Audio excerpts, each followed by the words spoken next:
Well, hello, everybody. Welcome to our evening meeting. We're going to go ahead and start with an invocation, which we observe by a moment of silence, followed by the Pledge of Allegiance.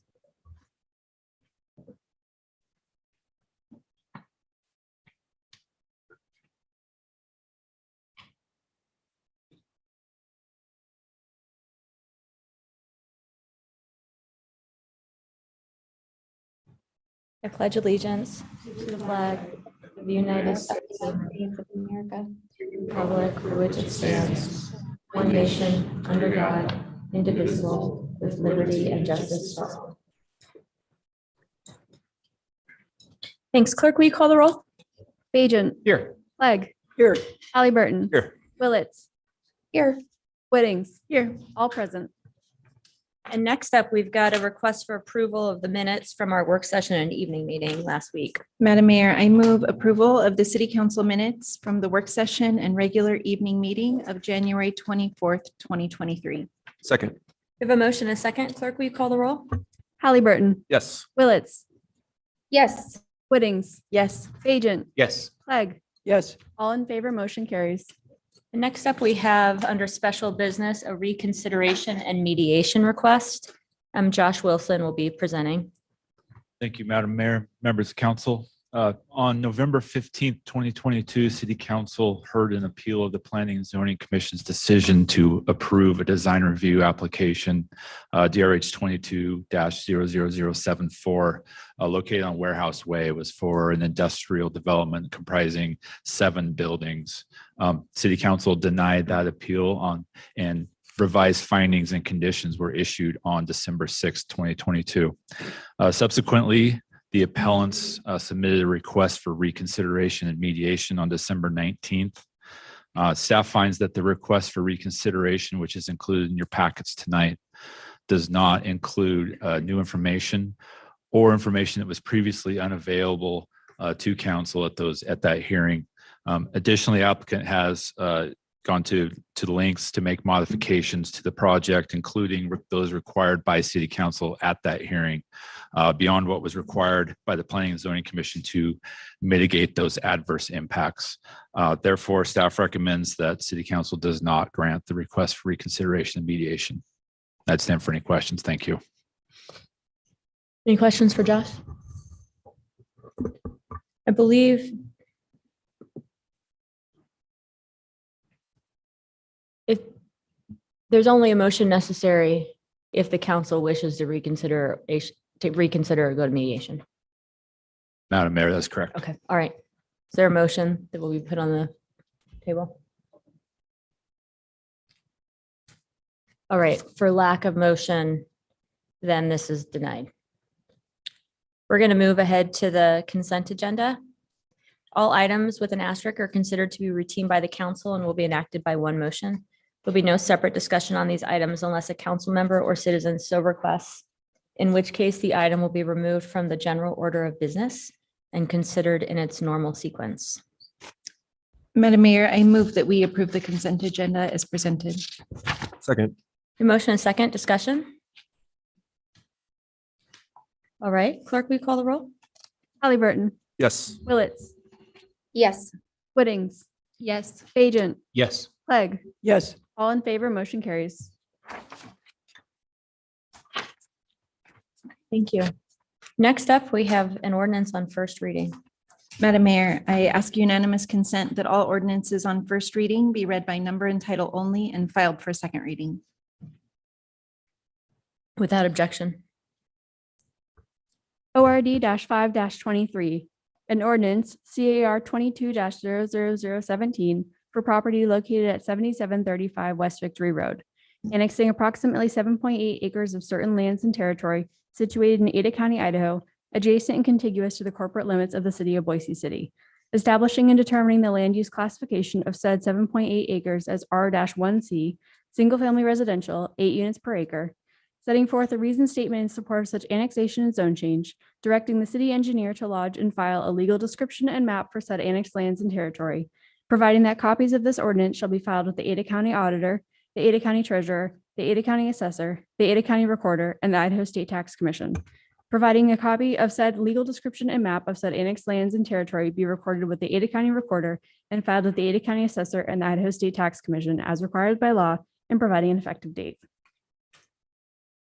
Thank you. We have one ordinance on second reading. Madam Mayor, I ask unanimous consent that all ordinances on the second reading calendar be read by number and title only and filed for third reading.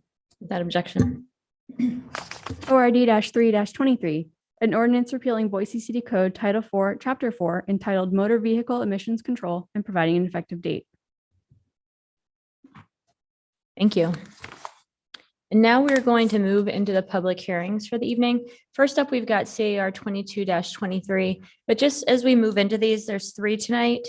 We'll take the first 2, we'll take first the city and then the applicant. And at least in this next one, we expect the Lusk Street neighborhood to be here. Is a neighborhood association representative here? If you're online, let us know. And I've got one sign up for this, Zach Gray. Is Zach here? Oh, sorry, I was looking in the wrong direction.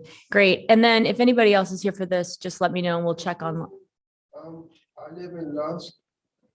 Great, sure. So if you'd like to testify on this item, after I have Mr. Gray testify, I'll have you come up and then I'll see if anybody else here wants to testify as well. Great, go ahead. Thank you. Thank you, Madam Mayor, members of the council. The applicant is requesting to rezone approximately 1.76 acres from a C2 DC and R3 DC zones to an RO DC with a development agreement. The subject property consists of 2 parcels separated by Lois Street or Lois Avenue, which is a public street. And as you can see from the aerial photograph, the subject property is located within the Lusk Street District neighborhood, which is comprised of a mix of residential uses and commercial uses, located on the west side of Capitol Boulevard near downtown and the BSU campus. And as seen on this slide here, the requested RO zone is compatible with the surrounding area due to the proximity to downtown, BSU, and transit. As such, high density developments than what is currently allowed in the C2 and R3 zones is supported by Blueprint Boise, and it's would encourage a compact, pedestrian friendly infill development while still maintaining compatibility with the area. In summary, the requested rezone is compatible with the comprehensive plan as it designated the site mixed use on the land use map within which the proposed R zone is allowed and anticipated.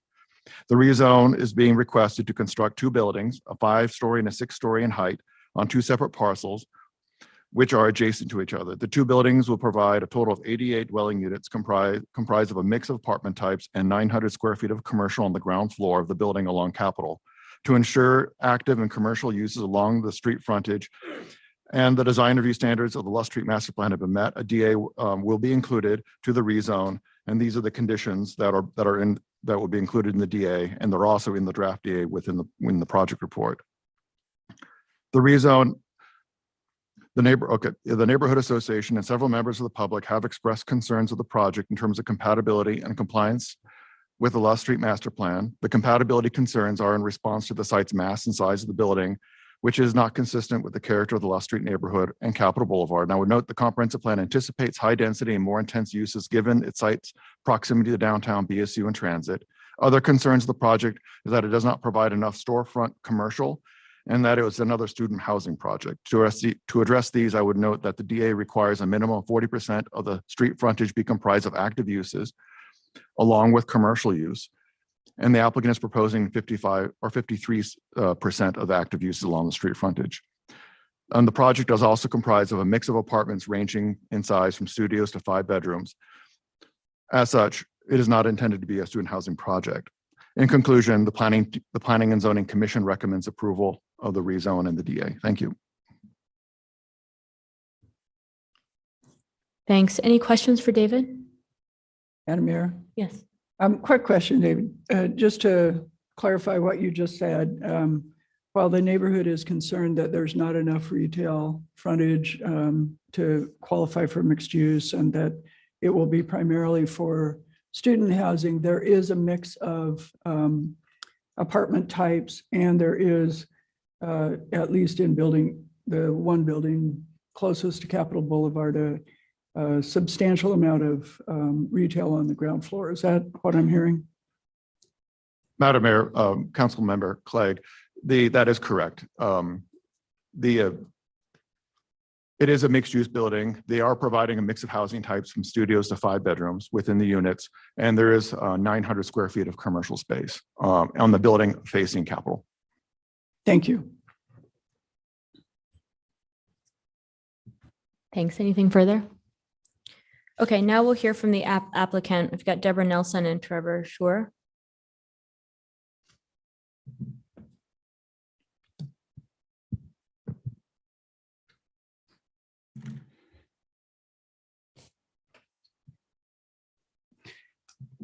Good evening, Madam Mayor, members of the council. Deborah Nelson. My address is 601 West Bannock Street with Givens Pursley, and here on behalf of the applicant team with CA Ventures as your applicant, they're proposing to rezone 1.76 acres at 1385 South Capitol Boulevard on the site where the current Elmer's Diner sits and their parking.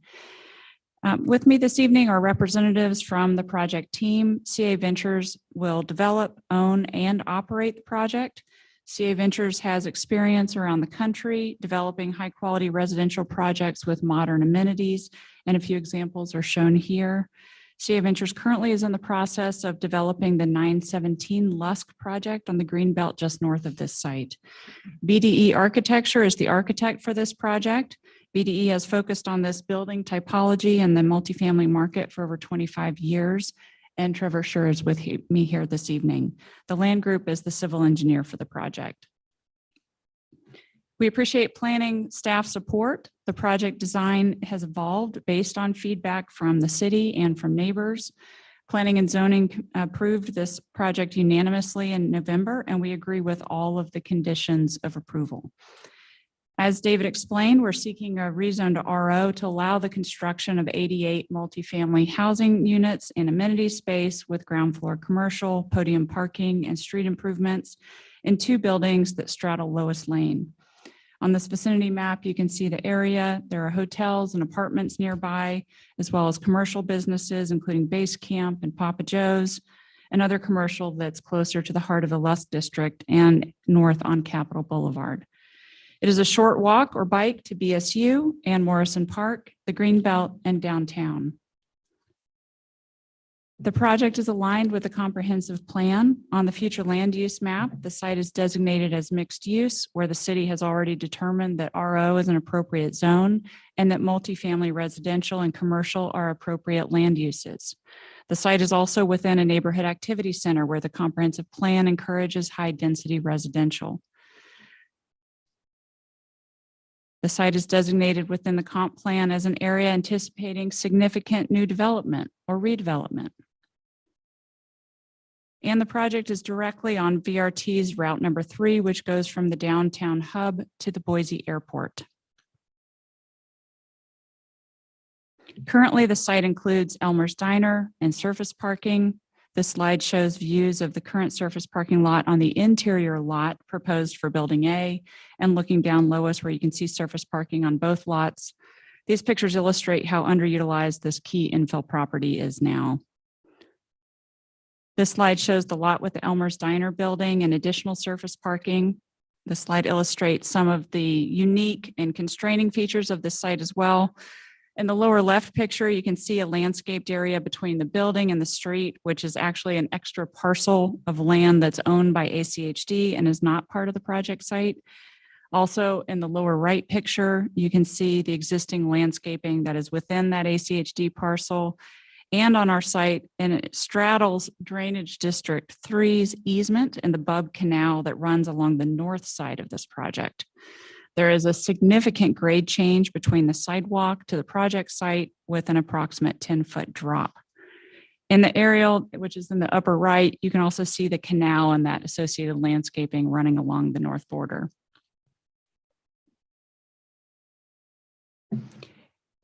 In this ground floor plan for Building B, which is the building along Capitol, you can see how the design team has cleverly worked to activate the Capitol facing side of the building, even though it isn't directly along Capitol with that ACHD parcel in between, and it does have limited visibility with the significant grade changes.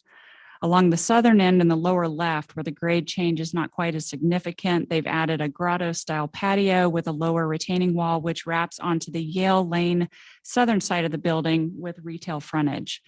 The fitness, lobby, and retail spaces all provide activation with storefront glazing, and over 53% of the street frontage of Building B is activated.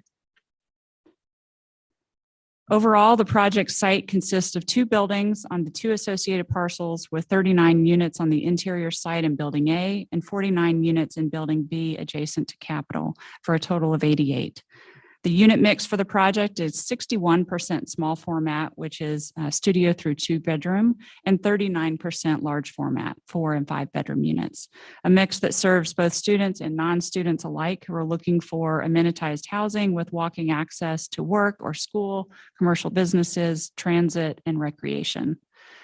Residential amenities in Building B along Capitol include retail, but the bike storage and repair, a lobby with leasing office, seating, business center, package room, breakfast and coffee area, state-of-the-art fitness center. The upper floors include an exterior courtyard with a spa and fire pit, a clubhouse with a lounge and game area, and the 4th floor features a sky lounge with an exterior terrace facing Capitol. Building A, the interior building, features the lobby, lounge, and bike storage on level 1, a dog run, a quiet space zen courtyard on level 2 with hammocks, and the top level includes an indoor sky lounge and an exterior terrace with grill and fire pits featuring foothills and downtown skyline views.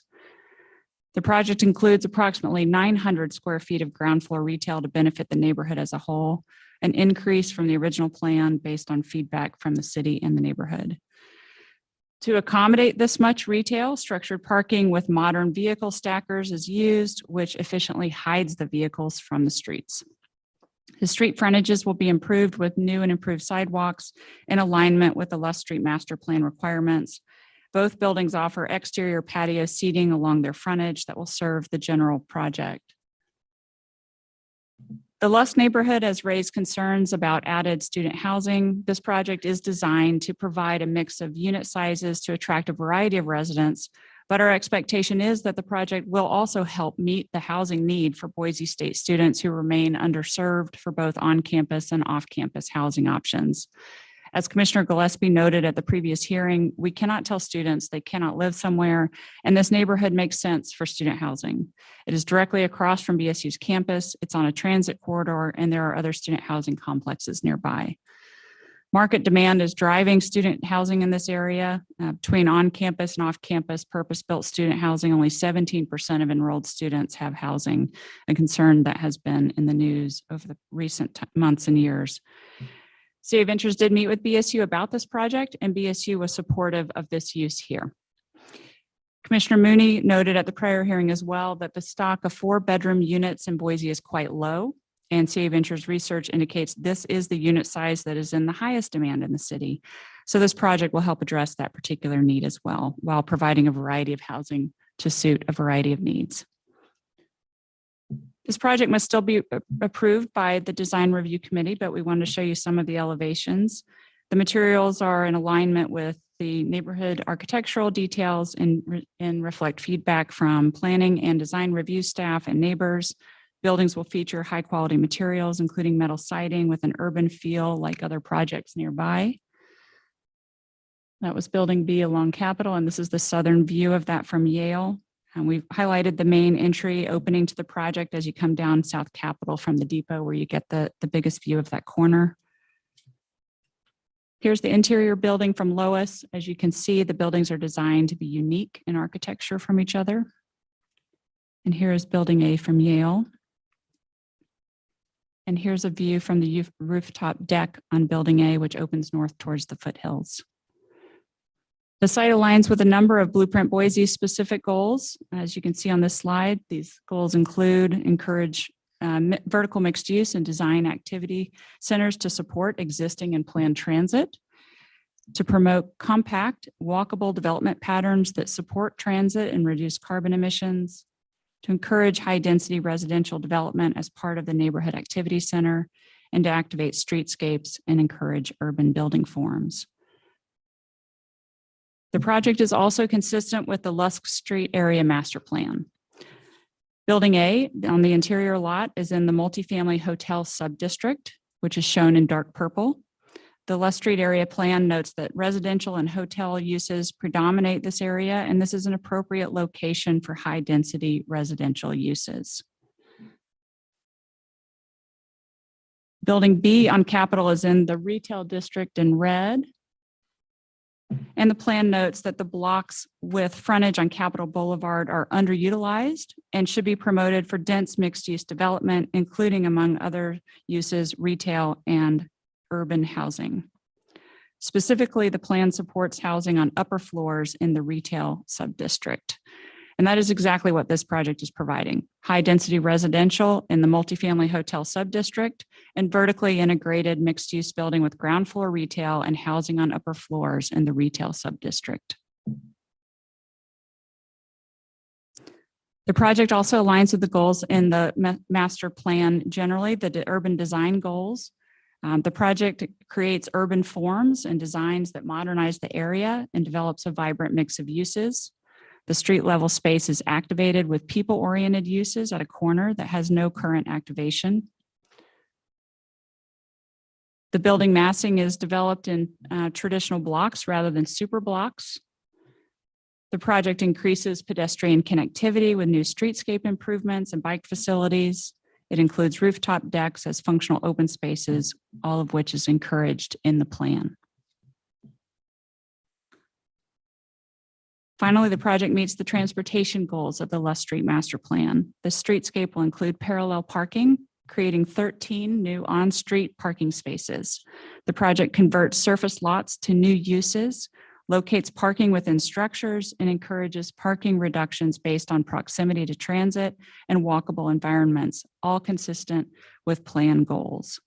The pedestrian environment will also be enhanced with wide sidewalks, shade, seating, street trees, and street lighting. This project meets the rezone criteria of Boise City Code. It fulfills the goals of Blueprint Boise and the Lust Street Area Master Plan as we've walked through.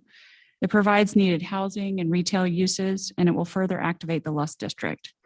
For all of these reasons, we ask for your approval of the rezoned RO and appreciate your consideration. I'll stand for any questions.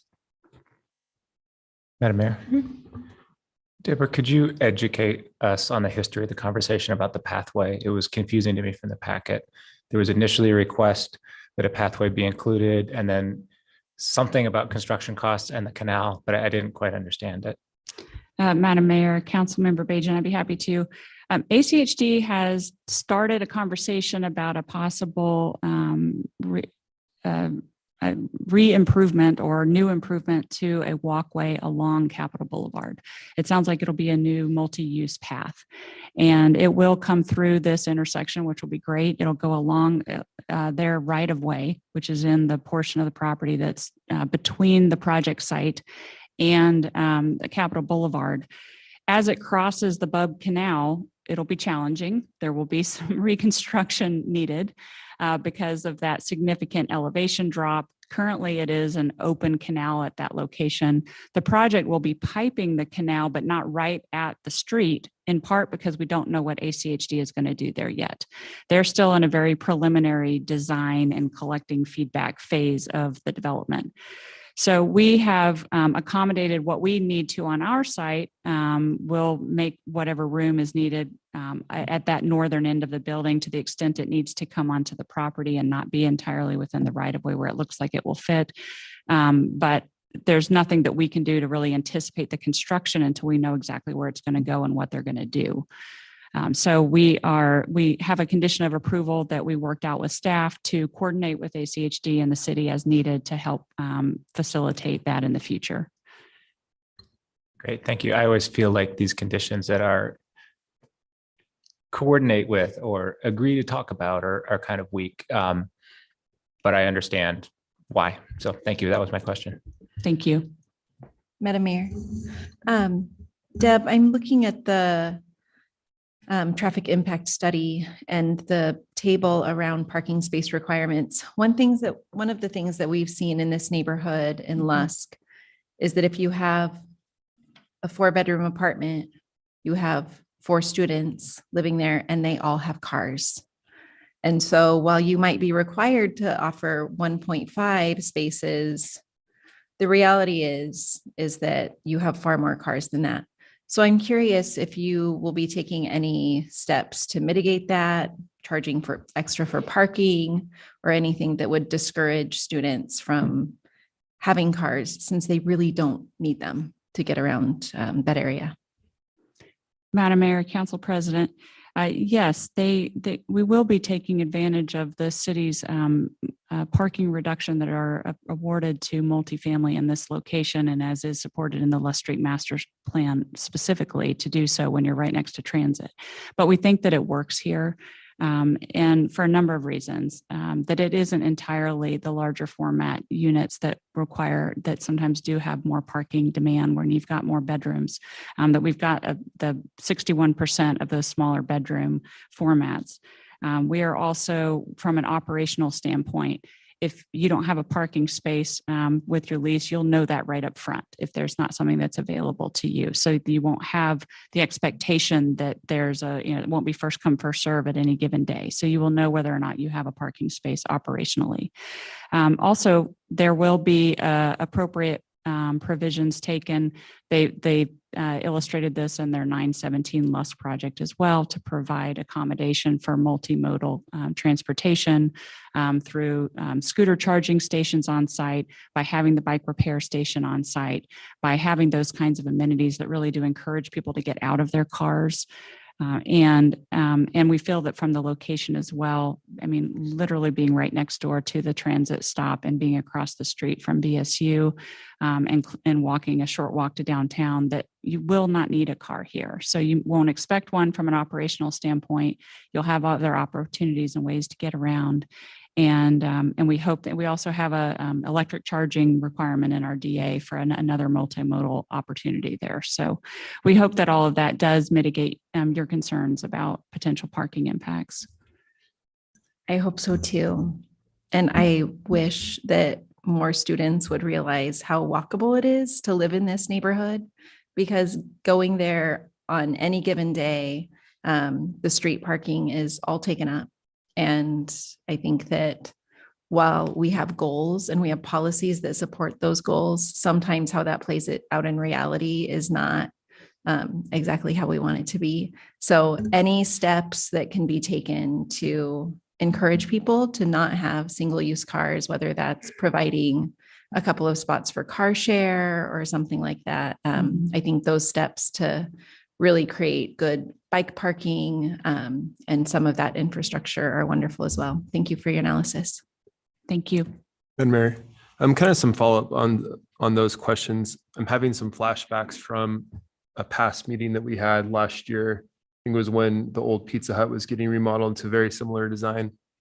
And I remember one of the issues that I brought forward then, and I wanted to, before I stated that, say that I would never advocate for more car parking anywhere. But I also had noted that I took some issue in us getting multifamily parking discounts to a facility when it doesn't seem like it's actually would deserve a multifamily discount. And let me explain this and see if you can help me answer the question. When I think of like a multifamily parking reduction, not discount, I think that there's probably going to be a couple of parents maybe and a couple of kids sharing a unit. And so maybe that one unit only needs one car or potentially needs 2 cars. But in a complex where we're going to have student housing, and it seems like it's not focused on families, but actually focused on students. And here's where I need your input. It seems like you've got 4 adults that probably they're going to show up with 4 automobiles.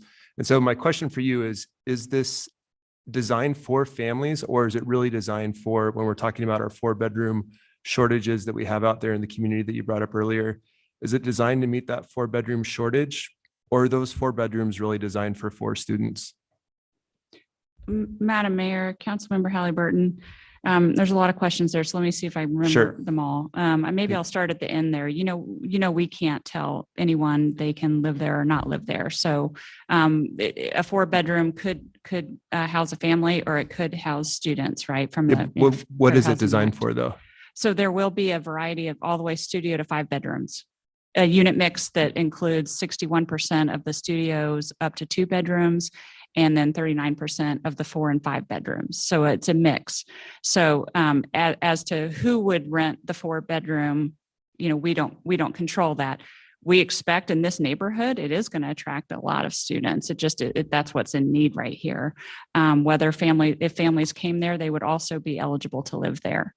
And then looking to your code about parking reductions, it's interesting, the policy that you talk about, what you're thinking about when they may be due, but that's not actually reflected in your code. I mean, what your code says about when you get a parking reduction for multifamily, it has to do with proximity to transit, whether you're providing garage podium parking, whether you provide on-street parking, which this project does as well. So we check those boxes by being next to transit, by providing on-street parking, and you get a 1-for-1 offset for that, by providing the garage podium parking and having alternative means. And so all of those things are considered, and you get percentages for each one of those different categories, and you can get up to 30%. So that's why this project just qualifies without needing any conditional use permit request or ask for more, because it just meets those standards in your code. And I guess I would suggest that is a good policy when you've got a building that's right, regardless of who lives there, when you are right next door to transit. It's a behavior style that has to be encouraged by not having it available. But if you want to encourage dense housing in this neighborhood, and particularly in this building along Capitol, where you're trying to encourage retail on the ground floor, these are small sites. We just talked about how they're not the super blocks, right? So you've got these small sites, and in this building footprint, you've got to fit ground floor retail and parking. And if you expand the parking requirements, the only thing you can eat away is the retail. The upper floor is the housing. So if you want dense housing, there's just got to be a little bit of give somewhere. And so the development project absorbed an enormous amount of cost to provide more retail by stacking. They have these incredible stackers to do the parking here, but they're squeezed as tight as they can go. So there's just a lot of trade-offs with that. So you were taking advantage of the parking reduction, which is encouraged in the Lust Street Master Plan. It will cause people to have to live a little differently. And we hope that it also gives you that functional building that really does meet your parking reduction code intent. Madam Mayor, follow up on that question. I really do appreciate your answer. I do think that it looks like the building is being designed specifically for students, and kind of being mentioned that is the market that we're kind of trying to appeal to. So it doesn't necessarily seem that we're trying to draw families into this space the way that it's designed, which kind of gets me to my next question. This is, I'm sure it's going to come up from the neighborhood association, but in the Lusk Master Plan, you talk about the different areas that it fits. But one of the things it does warn us about is that student housing will continue to, quote, student housing will continue to play a role in the Lusk Street neighborhood, but it should not be the sole form of housing. A concentration of students will add vitality, demand for retail services, and street life to the district, but may also overwhelm the area with a single demographic. And that was a concern that we brought up in our previous council meeting. And we have 2 of these developments going forward tonight that both seem to be catered towards students. So I wanted to give you a chance to answer that question, as well as how this meets that area of the plan where it isn't continuing to overwhelm the district with a single demographic. Madam Mayor, Councilmember Halliburton, the market drives who comes to rent your units. But the design of the building, what we've done here to provide a variety of housing, maybe it won't entice families to the 4-bedroom units, but by having studio, 1 bedroom, 2 bedrooms, it may entice graduate students, it may entice young professionals, may entice employees that work at BSU. That want to be close by, like the vibrant lifestyle in the community. Again, we don't get to dictate who that is, but as far as, I think your comment is, who are you? who do you expect to come, or who you entice with the amenity package and the location. The market will tell us that, but those are the types of people we think may come. We think it will be a mix of students and young professionals that want to live close by and employees of the businesses in the area. Cool. Thank you for your answer. Madam Mayor, Yes. I guess I think the question was, if it turns out to be all students, would it in fact be living up to the master plan? Madam Mayor, Councilmember Bajent, I don't know how we would control that one way or the other. So if you want to provide dense housing as is called for in your Lust Street master plan, and you want to provide a mix of uses, this building that is designed to suit those. So if you ended up with, I mean, maybe by comparison to the original buildings built in the area, that'd be one good way to explain this. But the first student housing buildings that were built in the Lust area didn't have a mix of units. They were all geared towards student housing. They were large format, and they didn't have retail on the ground floors. And so it really did attract a lot of that. And I think that may be a genesis of some of these comments in the plan, and let's make sure we get a variety. And so this building and these buildings are designed to try to attract a variety. Fair enough. I mean, a perfectly acceptable answer is maybe not, but this is the best we can do. And that, that's fair. Thank you. I think I, Mayor. Councilmember Willetts. Yeah, Madam Mayor, Deb, thank you for your presentation. And I really like the mix and the variety in this housing development. Can you give us a sense of the rental rates? Because, you know, you have it up to, I think, 4 or 5 bedrooms. What will those rent for? I don't know the market rents or if those have been decided yet. It sounds like we don't have that information at this point. Madam Mayor, Mhm. maybe just to reword Council Willet's question. Are they going, do you know if they're going to be rented per unit, or if they're going to like per bedroom, or are they going to be rented as like, here's 4 bedrooms and you get to rent that for $1,200, or is it per actual bedroom? Madam Mayor, Councilmember Halliburton, it can be either way, whatever is desired by the tenants.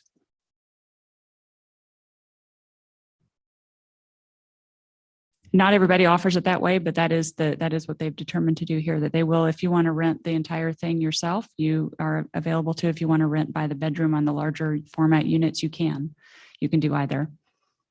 So it's kind of like an a la carte thing. So you can choose, 1, 2, 3, but they are rented per unit, per bedroom. They can be either way. Yeah. Gotcha. Correct. Madam Mayor. Thank you. I have a couple of questions. As I look at the site plan, it looks like those are attached sidewalks around both of these buildings, and that the landscaping is actually between the sidewalk and the building rather than having landscaping between the sidewalk and the street. The Lust Street master plan calls for street trees on the street side, and just wondered if you could clarify that. Madam Mayor, Councilmember Clegg, I wonder, David, could you let us have that slide back up that has the landscape slide on it? Unfortunately, Jason couldn't be here tonight from the land group. Who could answer that? Do you know?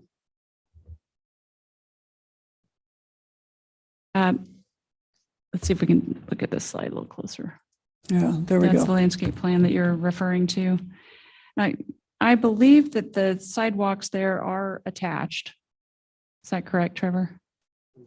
Yeah, so they are attached. And then as you come back, so looking from Yale, that's where you've got the elevated patio there. And then, is that correct? Yeah, okay. And that's where it wraps around. So is it the landscaping that's along Capitol that you're questioning? And so most of that is in the ACHD right of way?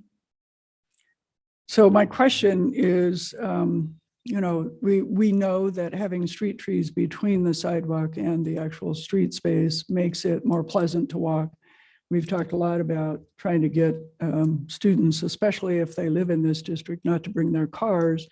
But I've observed that a lot of the new buildings are being built with attached sidewalks, and the landscaping is back against the building. So you don't get that street tree protection that you see with a detached sidewalk or with a wider sidewalk with the tree wells on the street side. And so I'm bringing that up, not just for you, but also for staff, wondering why it is that while all of the street sections in the Luss Street Master Plan call for street trees on the street side, this is not the only building that is coming forward without that. Madam Mayor, I know you said that was directed also to staff, but it does appear that these are the trees are planned in the tree wells. And so, yes, it is going to be in a little blow up of that. I think it does help. So yes, with the attached sidewalk, then the trees are in the tree wells before the patio and seating arrangement. So am I understanding your concern that having them in the tree wells doesn't create the separation to the sidewalk that you would get with the detached? Right. Right. So I just bring that up. And then that brings me to my second question. Where are you in the process? I assume this will all go to design review and we can ask the questions about the sidewalk design, also about building design at that point. Is that? Madam Mayor, Councilmember Clegg, that's correct. We are scheduled for design review on February 8th. And so to the extent that there's flexibility in that arrangement of the trees, we'll certainly take note of that and discuss that with design review staff. Sorry. Okay. Mayor, Councilmember Clegg, just to speak to that, as was stated in the presentation, this is certainly an appropriate place for density and for denser housing and for mixed use. And the plan is taking that into account. It's also a place where we need to do much better architecturally and from a design standpoint. This is on our main monumental street across from Boise State, in a very important location in the city. Not that every location doesn't deserve great attention and quality when it comes to architecture and design, but this one in particular, and must do better in the Luss District, must do better with this building. And we are still working on that. So there were images shown of these buildings, and there's been discussion with our design review staff regarding the architecture. We still need to do better, and we're working on it. We will go to design review, but there are still things to address with the applicant as it relates to design. Great. That's great to hear. Well, I would just remind staff to review the Luss Street Master Plan and the calls for the street sections in that, and ensure that as this goes forward, those are honored if we are going to encourage pedestrian use. My last question, again, I don't know if it's for you or staff, but this has a traffic impact study. As we've seen with the traffic impact studies that we've been getting lately, well, that we've always gotten, frankly, but now we're becoming a little more sensitized to the fact that we measure all of the cars that are going to come, and we don't measure how many pedestrian trips and how many bike trips and the kinds of things we might need to do to the streetscape to make sure that those pedestrians and bikes can use it safely. And so again, I just bring this up, I look at this and I'm like, where are the pedestrian counts? Where are the bike counts? Where are the accommodations for those, instead of just accommodating the number of vehicle trips and the number of vehicle entries that we're going to see? Madam Mayor, Councilmember Clegg, if I might provide one additional comment on that. This was an unusual traffic study where they actually did do pedestrian bike counts. I don't know if you noticed that. They don't normally. But there's zeros in a lot of it. That's what I was, it does include it finally, but then there's zeros. So I don't know, it's curious to me. There's 273 daily pedestrian and bike trips coming out of this building in use, 24 in the AM and 27 in the PM. So I thought that was great because I know that Commissioner Danley on the P&Z is always asking for that. So it was included here. So anyway, appreciate your comment on that. And we'll also take note of your comments on the streetscape and the director's comments on the building as we move towards design review. Thank you. Madam Mayor. Yes. Deb, I had a follow-up to Council Member Halliburton's follow-up to my follow-up. So essentially, I want to make sure that I understand how you're renting these, how the applicant is renting. So do I understand that someone could hold the entire lease for a 4-bedroom apartment, or someone could go in and say, I want 1 bedroom of that 4-bedroom apartment? Can you clarify that for me? Madam Mayor, Councilmember Willetts, that's correct. Operationally, you could choose either. And so if somebody comes in with a group, I mean, I think what happens frequently is somebody comes in with a roommate that they'd like to live with, and they rent a unit together. Or it's somebody that's renting on their own and they want to have, the studio to themselves. If it is a larger format unit and there's multiple people, there may be somebody that comes in individually to rent a bedroom, and that would also be allowed in the larger format. And so that means somebody else could individually come in and lease another bedroom in that unit. Okay, thank you.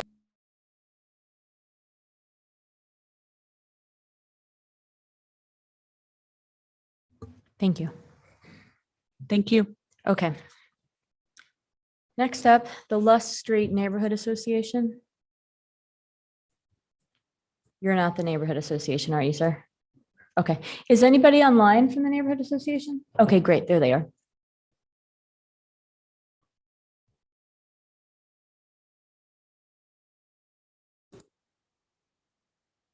Are you there?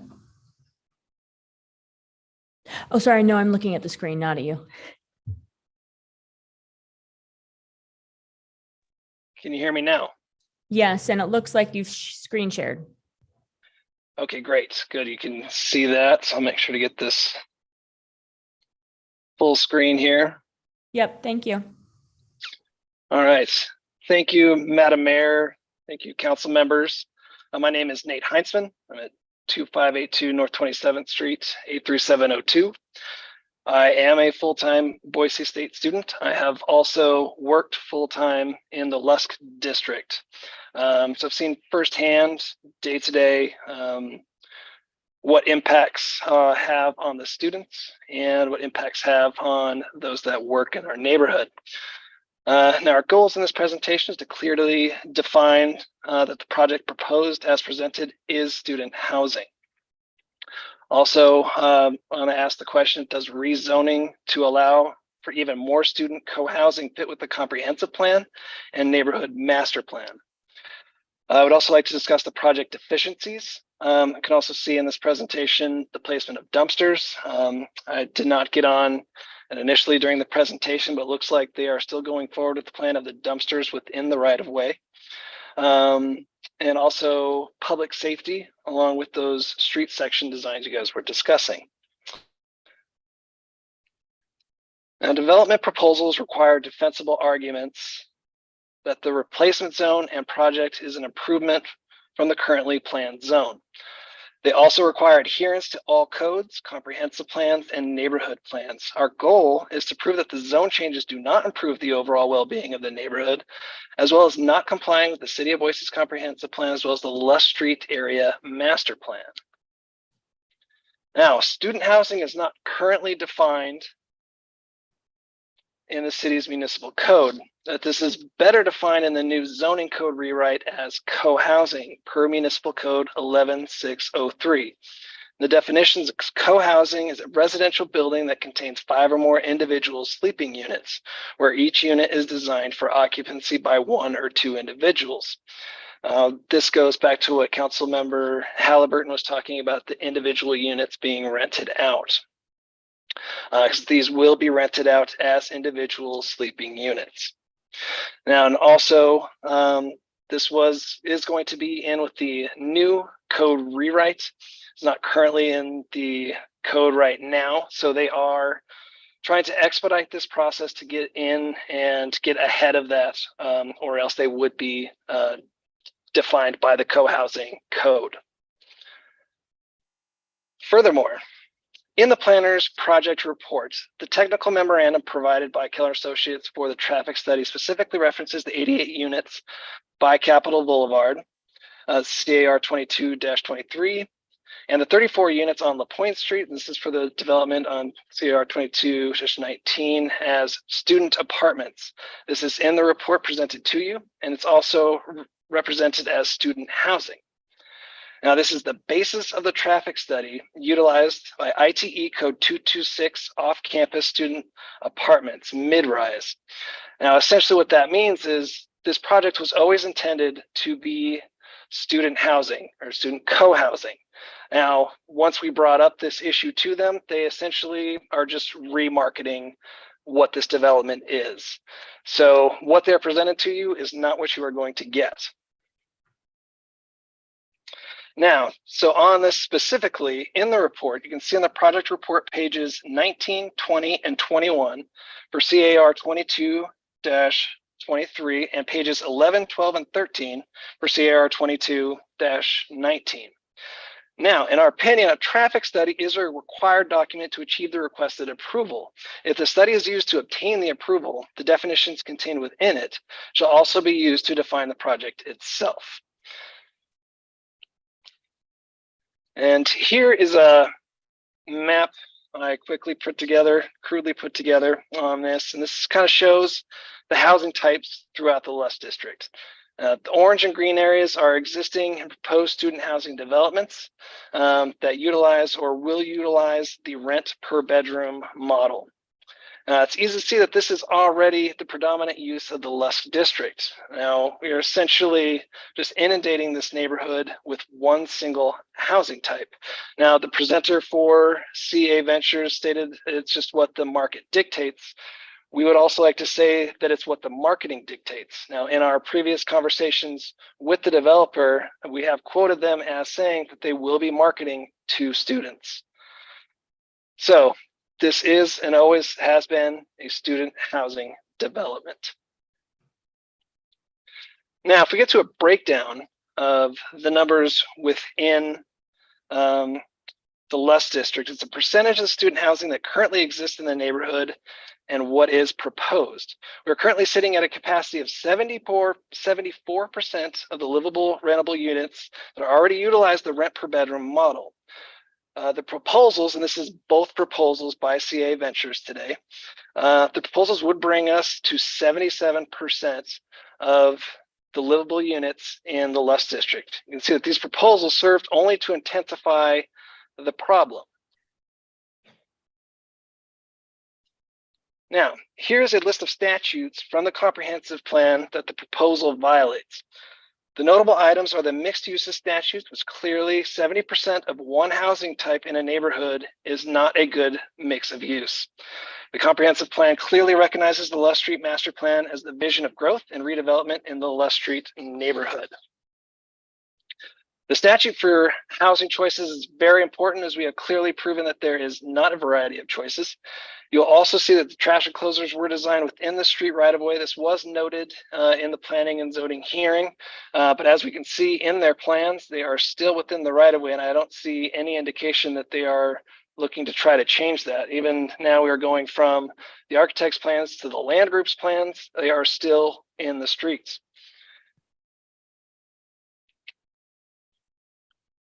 Now, some important items from the Lusk Street Master Plan that are not adhered to in this proposal is that the student housing should not be the sole form of housing which will overwhelm the area with a single demographic. Proposals should include dense mixed-use development, including office, retail, education, technology, and urban housing uses, and should reflect the dignity of the Capitol Boulevard corridor. Housing should promote diverse urban housing within the neighborhood that is affordable to downtown workers, seniors, and students.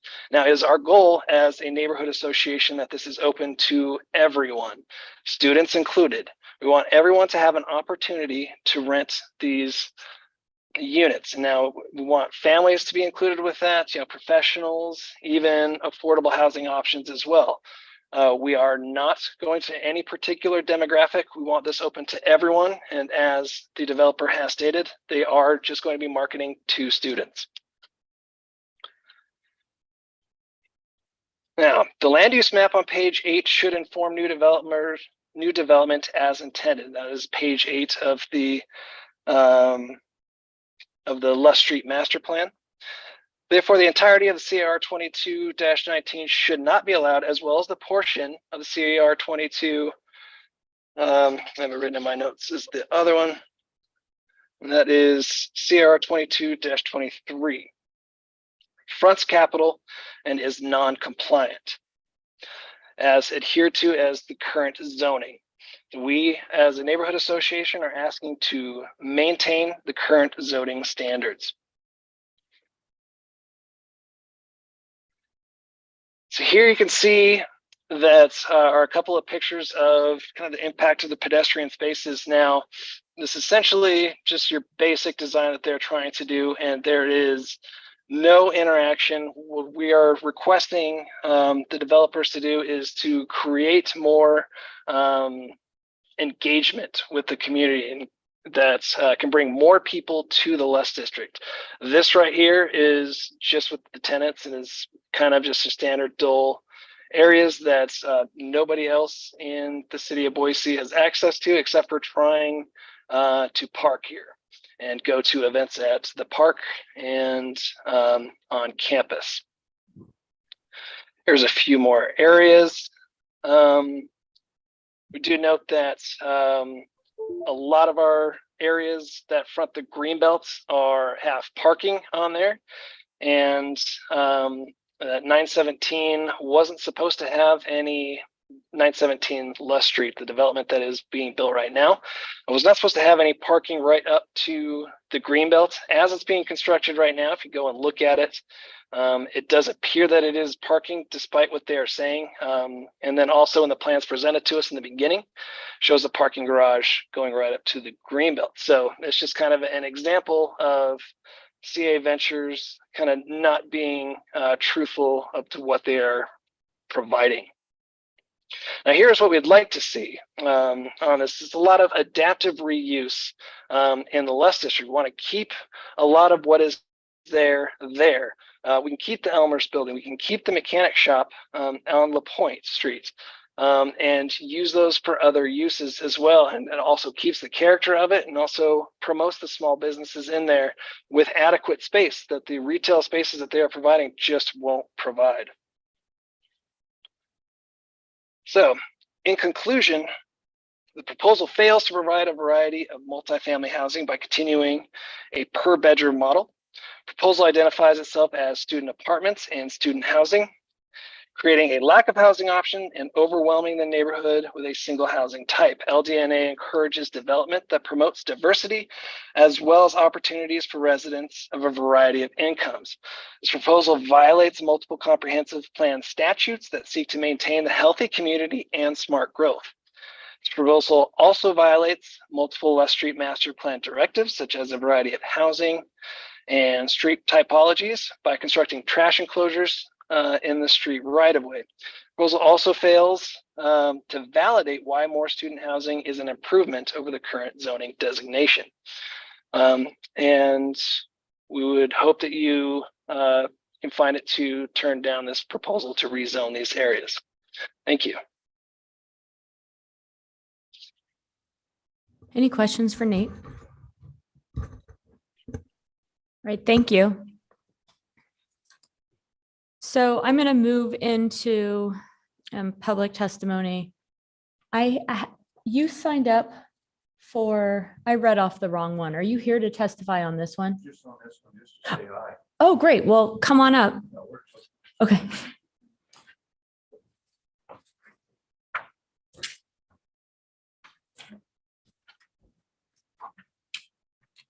How close do you want me to stand? This will be good.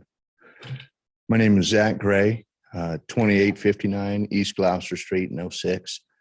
And my uncle Stuart Talent is an owner there with the rest of my family at Jim's Appliance on Lust Street, who my grandfather Jim opened up in the Vista Village and leased a building in 1960. He bought the land and built that building, or moved into that building in 71. We've been in that neighborhood for 50 years. It's our brand. It's who we are. We're all for development in Boise. It's our home. It's done well for us, but trying to be cognizant of what you're going to do to that area. is tough. We watched a lot of apartments go up already and had to fight with the traffic, which has always been a nightmare since 71. So I've heard.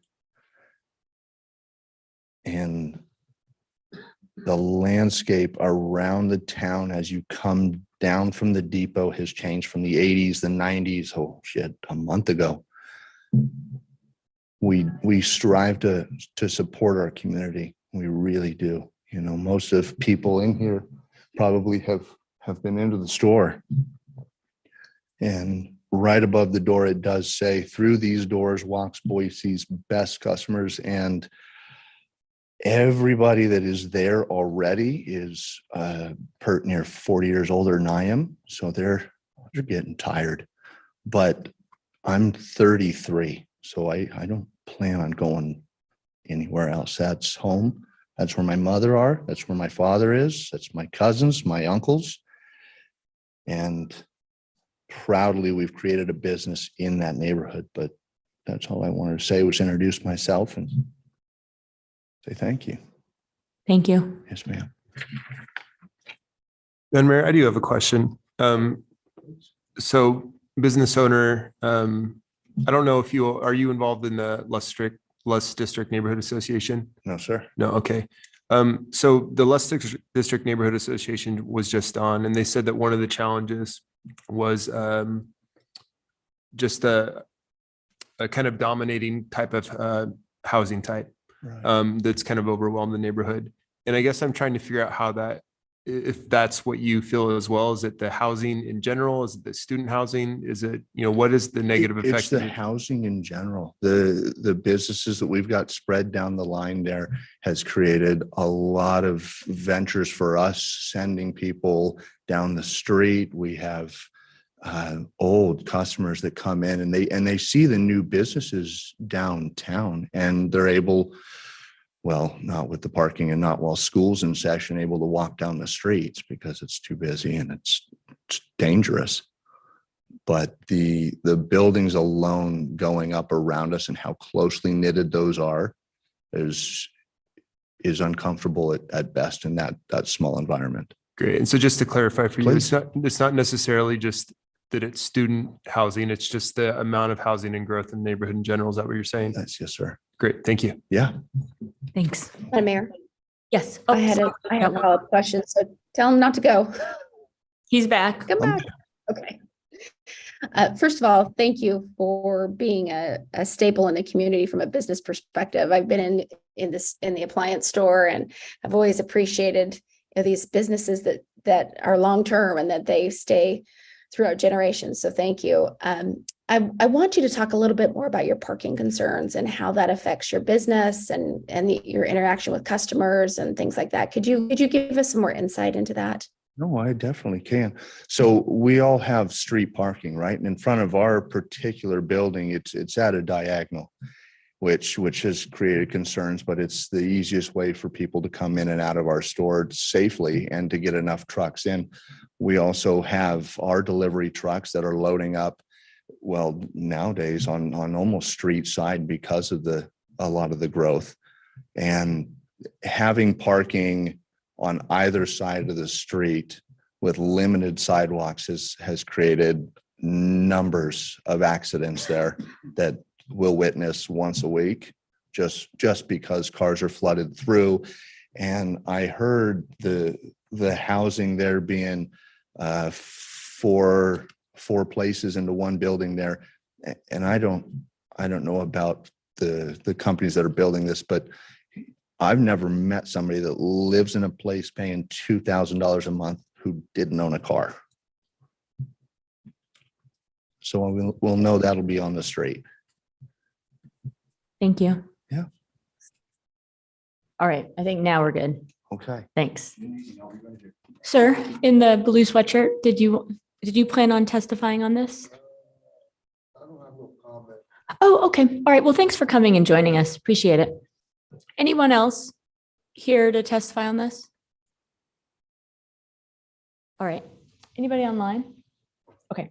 There's nobody online. So I'm going to see if anybody has any further questions for staff before we go into rebuttals. Madam Mayor. Yep. Can we talk a little bit more about the trash enclosures that came up with the Lusk Street Neighborhood Association? And so I'd just like to kind of talk through some of the thinking there and possible solutions. Madam Member, Council President Whittings, unfortunately, the two parcels do not have alley access, and they're not actually trash enclosures. I think they're staging areas is what they're currently proposing. And Public Works Solid Waste has already expressed concerns regarding the trash pickup along these sites, which is why a specific condition was added to the DA that they have to abide by all the requirements and standards of our Public Works Solid Waste Department. The idea was that these issues could be further worked out once we have a design review application in front of us and the details are there. Right now, this is a bit conceptual on the design of the building and the floor plan. And then Madam Mayor, follow up. Just from a process standpoint, remind me, David, if we were to, after it goes to design review, would we then see this again because it has a development agreement with it, or would it not come back to us unless on appeal? Madam Mayor, Council President Whittings, once the design review makes a decision, then it will be done. The designer or the DA would be decided tonight and will be recorded as part of the rezone. The only reason it would come back is if it was appealed. Okay, great. Thank you. Madam Mayor. Mhm. I'm sorry. I guess I don't know what a trash staging area is. Like, how's that different from a trash enclosure?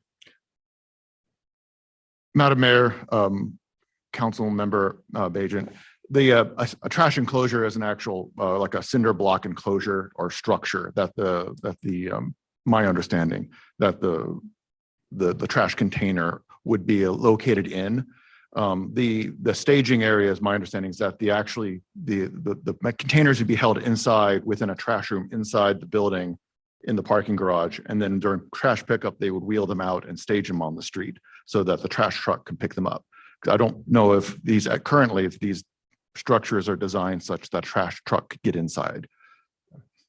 That's the difference. That makes sense. Thank you.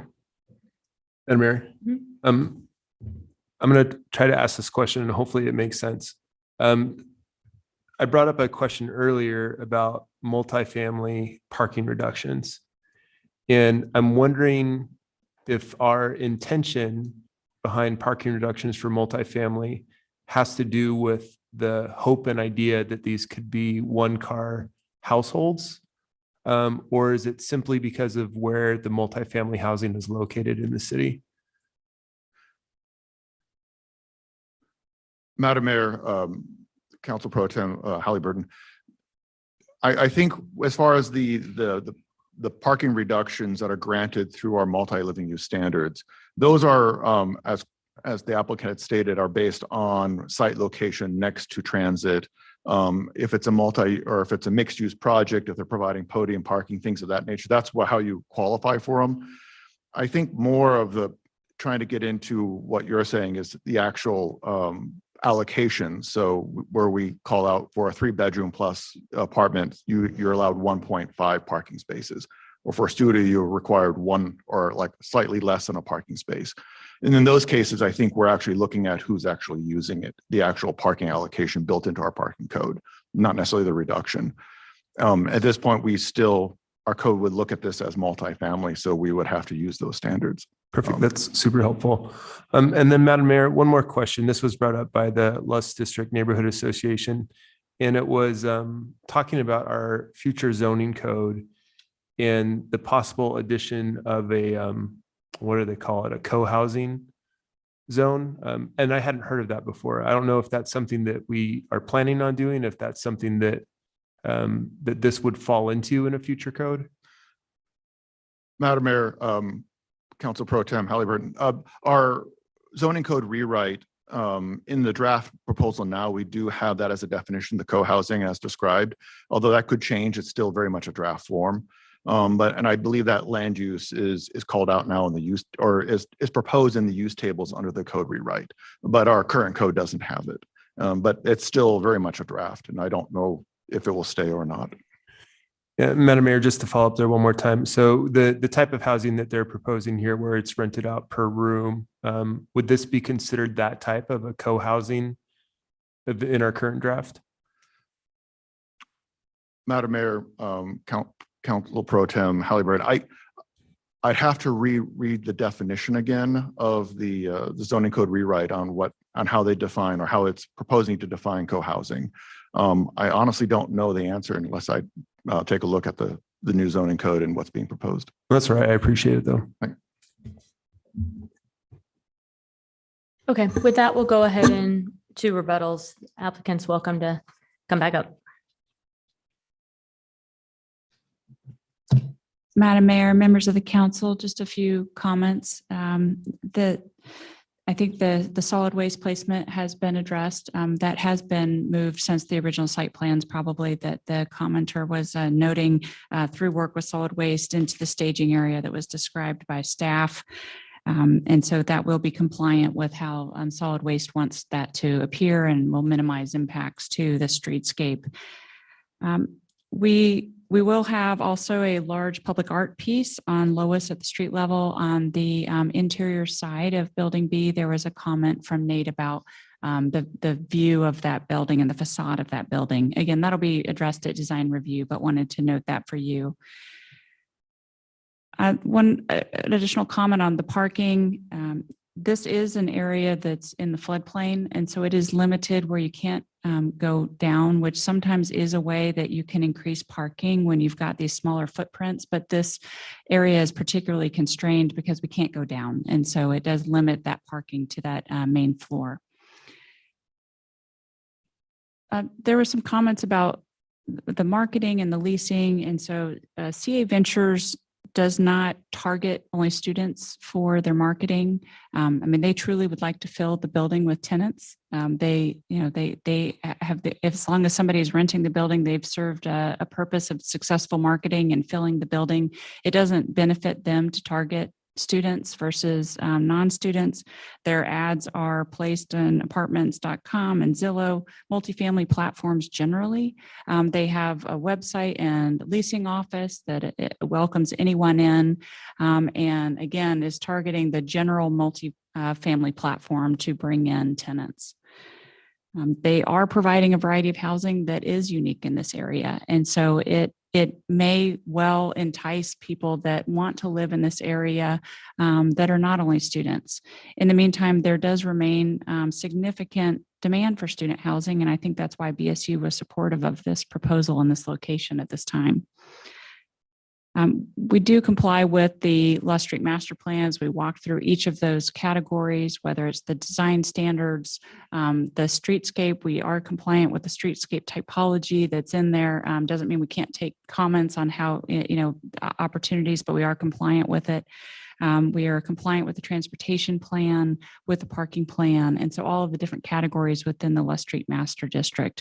And by providing that the dense housing up above, we are filling a housing need not only for the students, but housing need in general in downtown Boise and in the Boise area.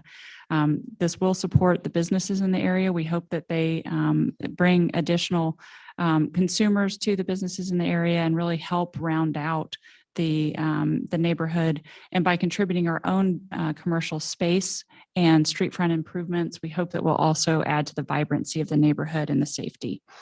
With that, we just stand for any additional questions.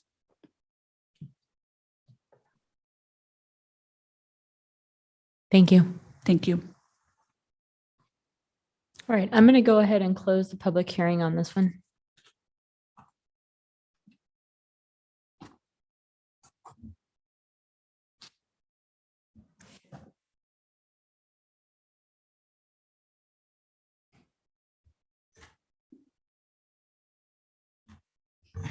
Madam Mayor, Yes.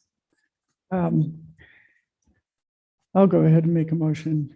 I would move that we approve CAR 22-23 BDE Architecture 1385 South Capitol Boulevard, rezone of 1.76 acres from C2 DC to R3 DC multifamily with special and RODCDA with special design review on both.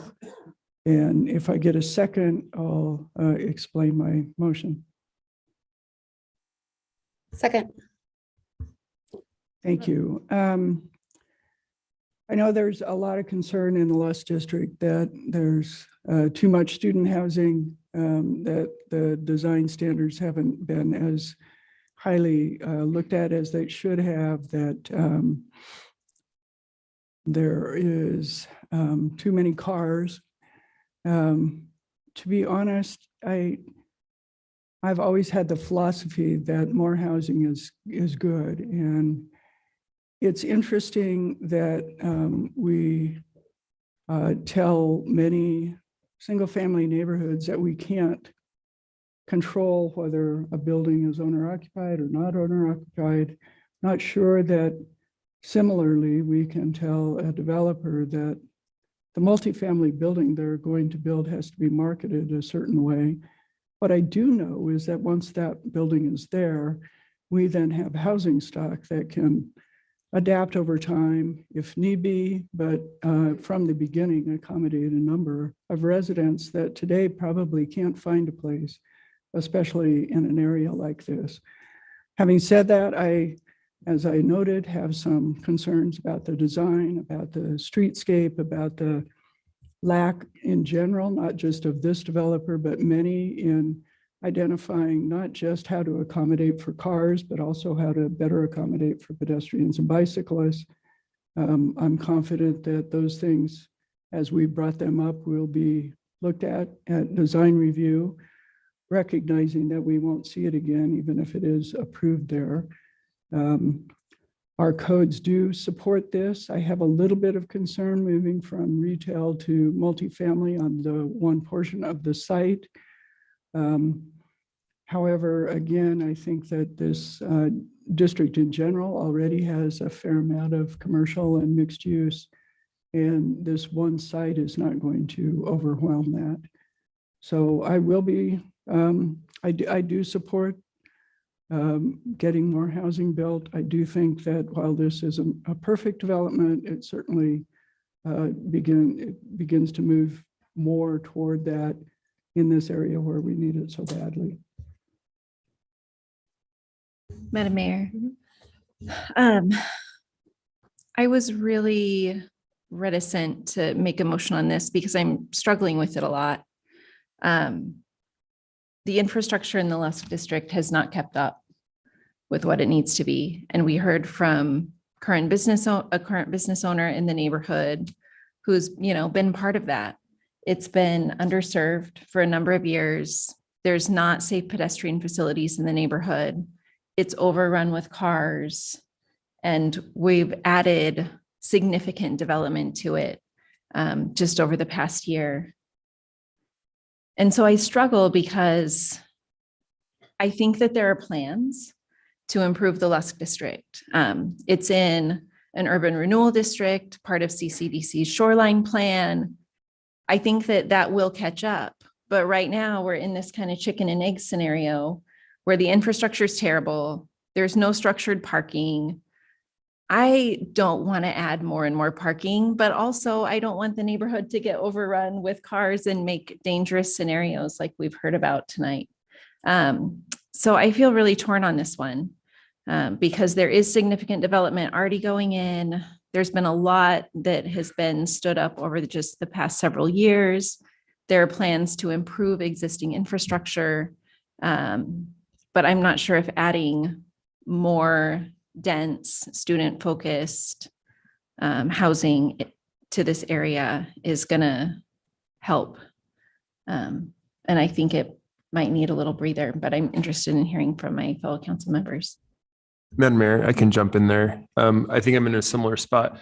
I'm really trying hard to figure out how to approve this and to support the motion, because I think that RO could be the right zone if you were really trying to get families or a different type of demographic in the neighborhood. And here's where here's like what's really hard for me is that we're going to potentially approve this. And then right after this is another agenda item. And it's the exact same. It's exactly the same. It's the same developer. And so if there was a third one And a fourth one, like at what point do you say that like we've reached that point where we are crossing the line of what the Lust District master plan has told us not to do, to not overwhelm the area with a certain amount of housing type. Currently, I helped write the Lust District master plan, so I'm very familiar with it, and also operate a business in the area, a nonprofit. And what happens now are the students, because there isn't places for them to park, they actually pay Boise State for overnight parking in Boise State's parking facility that at some point might transform into housing. So again, you sort of have this cascading effect of less and less parking in the neighborhood.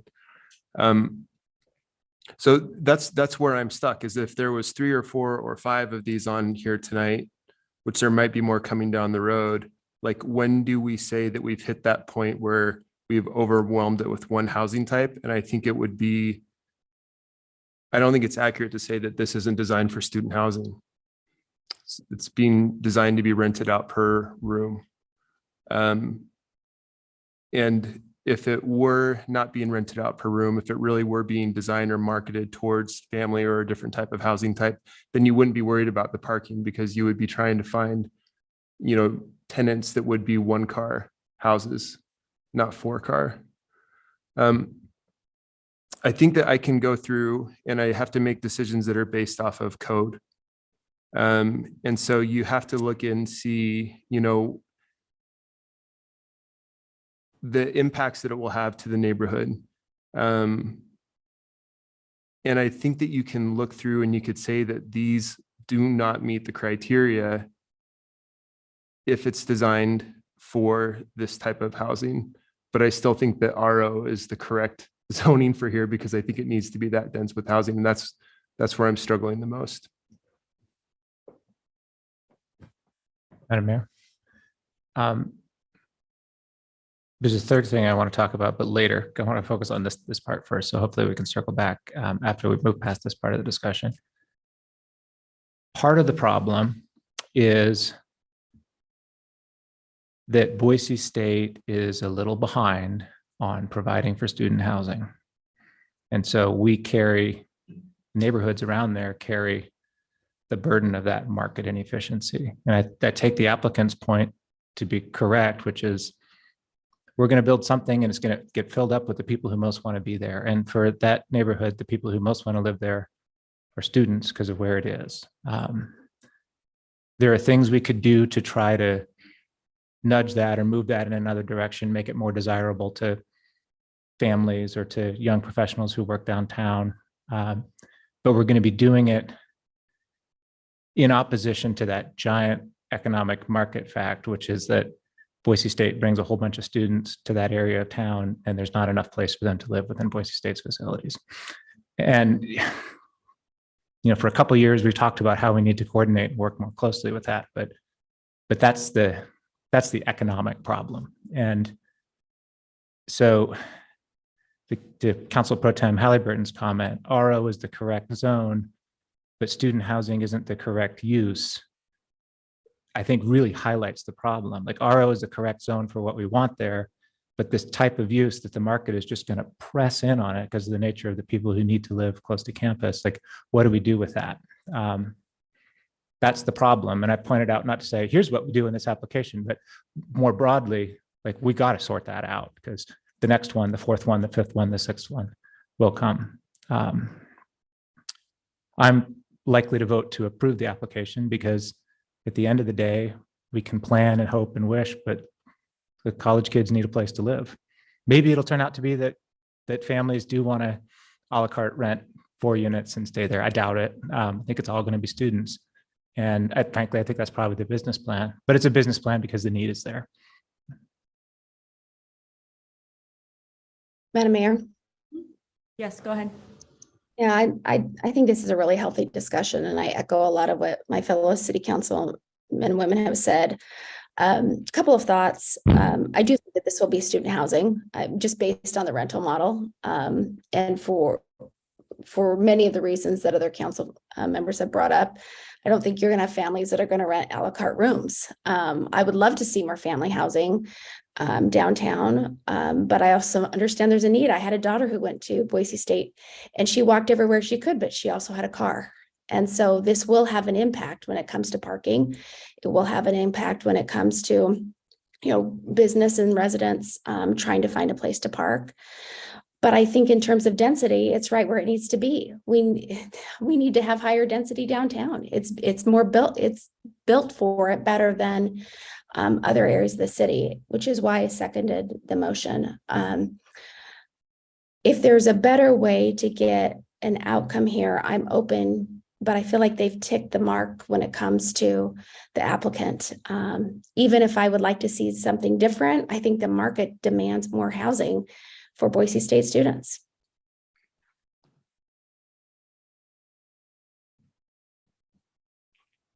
Madam Mayor, Yes. on a different topic, I want to talk briefly about the parking minimum issue. Because this is, I think, not specific to this application, but it's going to be important for all of us to think about as we go into the zoning code rewrite. We create these automatic parking reductions and we make them automatic so that we don't have to spend time on each and every application. So we're getting efficiency from that. The cost of that is that they don't fit every application perfectly. And I'm flagging that. That seems to be true here. This qualifies for the parking reduction, even though the likely use, probably everybody's going to have a car. That is the cost of the efficiency that we're buying in other places. And I think that's the advantage of rules over standards, but it's something that we should all be thinking about as we look to the proposed rewrite of the zoning code in the coming months, because this application really draws out that tension. We're going to have places where it doesn't fit, but the benefit that we get from the automatic rule overall is still better. Madam Mayor, I'd like to talk about that briefly too, because the parking does bother me. Not particularly this development, but all of it that's happening down there. And I think we should be looking at that in the zoning code rewrite, not just whether or not we do the reductions, but if we do the reductions, what are the other things we're going to do to ensure that those reductions work the way they should? They should be accompanied by parking districts where we control the on-street parking. We do want on-street parking, but we don't want the on-street parking utilized by the residents. That's not the purpose of it. And I have, as many of you know, I have 5 kids. They all went away to college. None of them had a car except one who went to a very suburban place. All of the rest of them went through their whole college years without a car. There are ways to encourage kids not to have cars. There's no need, frankly, to have a car in that particular location for most of your day, for most of your uses. But without robust car sharing or transit, we do have robust transit in this particular case, it makes it harder. So what are the other things as we go through with the zoning code that we can look at that if we're going to give parking reductions, we should also accompany them with so that the parking reductions work? All right, well, let's go ahead and have the clerk call the roll on this one. Halliburton, No. Willetts, Yes. Whittings, No. Bajent, Yes. Clegg, Yes. 3 in favor, motion carries. All right, we are going, I have a feeling that this next one's going to be a repeat and potentially same length with neighborhood association presentation. So we're going to go ahead and take a break for 5-ish minutes, 10 minutes, and then we'll be back. David, I'll have you jump right to it. Thank you, Madam Mayor, members of the council. There it is. The applicant is requesting to rezone approximately 0.64 acres from C2D to RODDA for the property located at 916 West Sherwood. As you can see from the aerial photograph, the property is located within the Luss Street neighborhood again. And once again, it also comprised of a mix of housing types and located close to downtown and BSU along with commercial uses. As you can see from the slide here, the requested RO zone is compatible with the surrounding area due to its proximity to downtown BSU and transit. And in summary, the requested zone is compatible with the comprehensive plan as it is designates the site mixed use on the land use map for within which the RO zone is allowed and anticipated in this area. The rezone application is a request to construct a 6-story building containing 34 dwelling units and 1,200 square feet of commercial on the ground floor to ensure active uses along the street frontage and the design standards of Lusk Street Master Plan have been met. A DA has been included with the rezone, including these conditions here. They're very similar to the conditions you saw in the last application.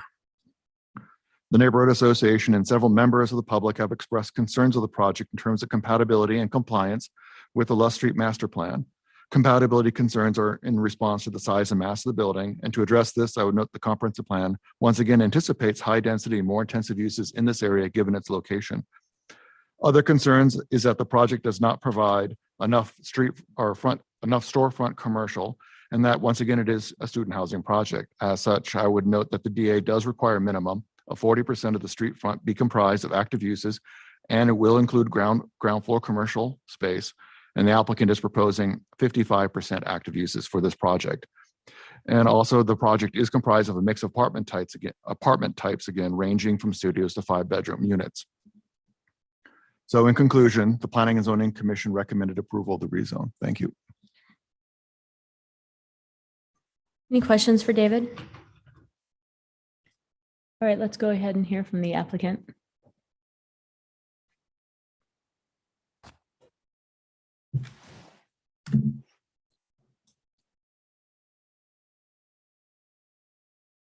Do you have the presentation? Oh. Madam Mayor, members of the council, Deborah Nelson, 601 West Bannock Street, here on behalf of CA Ventures. As with the previous application, CA Ventures will own and operate the project, and the team does include BDE Architects in the land group. We appreciate planning staff support on this application as well. The project design has evolved from the beginning and reflects the feedback from many discussions with the city and with neighbors. Planning and zoning approved this project unanimously, and we agree with all of the conditions of that approval. As David explained, we are seeking a rezone here to RO to allow the development of a mixed-use building with 34 multifamily units above ground floor commercial and amenity space and alley access to podium parking. The surrounding area includes multifamily housing and commercial uses. The site is a couple blocks west of South Capitol Boulevard, a major transit corridor. The site is also a short walk or bike to BSU and Morrison Park, the Greenbelt, and downtown.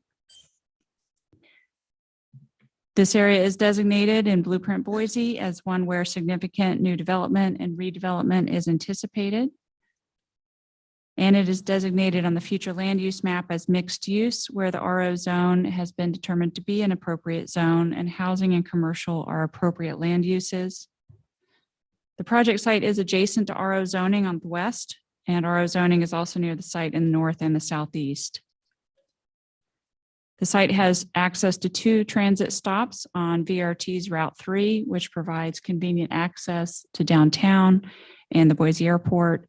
It's also conveniently served by the BSU shuttle that circulates through the Lusk District around downtown and through the campus. These are the current site conditions here. Currently located there is an auto mechanics business and a gravel parking lot. There are no street front improvements at this time, no street drainage or sidewalk. It is an underutilized parcel in a redeveloping neighborhood with access to transit that is poised for increased housing density and walkable commercial. The proposed site plan includes on the ground floor 1,200 square feet of retail, a bike amenity space, a lobby with seating, business center, coffee, package room, at the corner of La Pointe and Sherwood with alley-loaded structured parking and enclosed bike storage. Total street front activation on this project is 55%, which is well above the 30% that was required at the 917 Lusk Street mixed-use project approved a year ago. The street frontages align with the Lusk Street Master Plan, which calls for storefront frontages with a mix of retail, studio, and upper floor housing along La Pointe Street. The project will provide vertical curb, gutter, and a 12-foot wide landscape and furnishing zone, including street graded trees along La Pointe and Sherwood Streets in alignment with the designated streetscape typology in the Lusk Street Master Plan. The frontage improvements include an elevated patio with seating to serve the neighborhood and public gathering space, provide outdoor seating for the retail use, and to activate the building frontage along La Pointe and Sherwood Streets. ACHD has approved of the sidewalk design improvements on both Sherwood and La Pointe, as well as the bulb out on La Pointe Street at the intersection with Sherwood. ACHD has also approved the alley design. We agree with all of the conditions of ACHD's report approving the project design. The project will add 9 on-street parking spaces, plus 3 parallel parking spaces are added along the alley inside the project property that can also serve the retail use. Residential parking is in the garage, hidden from view and accommodated in this small space with modern automated stackers. On the upper floors, the project includes 34 multifamily units. This slide shows the floor plan of the second floor, which includes an indoor club room that opens up onto a large exterior courtyard with a lounge area, grilling, fire pit, and spa. This courtyard further activates the building's La Pointe Street frontage. Like the capital project that we just discussed in CA Ventures 917 Lusk project, the 34 apartments here will include a mix of studio, 1-bedroom and 2-bedroom, as well as 4 and 5-bedroom units. The larger format units traditionally are sought out by students. They also would serve the need of the 4-bedroom apartment shortage serving families. They remain overall the most in-demand housing in the neighborhood and in all the areas around BSU and downtown. As was discussed at the last hearing, BSU students remain underserved from on-site and off-site housing options. CA Ventures met with BSU about this project and BSU was supportive. As was discussed at the last hearing, BSU is behind on providing their own student housing to meet student housing needs. However, they have made plans and obtained permits from the city for conditional use permits to have height exceptions to build housing. And so as that evolves, as they provide more on-campus housing, the off-campus housing will be freed up for more multifamily general use. The project is unique from a housing that was developed early in this neighborhood based on that mix of housing types that's provided, because it's not all large format units and because it includes ground floor retail and enhanced streetscape presence with storefront activation consistent with the Lusk Master Plan. CA Ventures 917 Lusk project was the first housing development in the neighborhood to include ground floor retail. It was followed by Dave Wally's project, and the project just approved in capital. On a per acre basis, this project is providing twice the commercial square footage compared to the approved 917 Lusk project. In this conceptual elevation of the building, you can see the base body separation and architectural features and material that enhance that streetscape feel. Based on neighbors' input, the exterior of the building will feature a modern industrial look fitting for the neighborhood. They liked the metal siding panel, brick base, storefront railings, and perforated metal accents. This aligns with the Lusk Plan's desire for urban architectural design elements. This slide illustrates several of the unique design features of the building, including that metal accents, the gray brick, the decorative concrete, the fiber cement siding, the plaster, all really helping to make the design elements pop.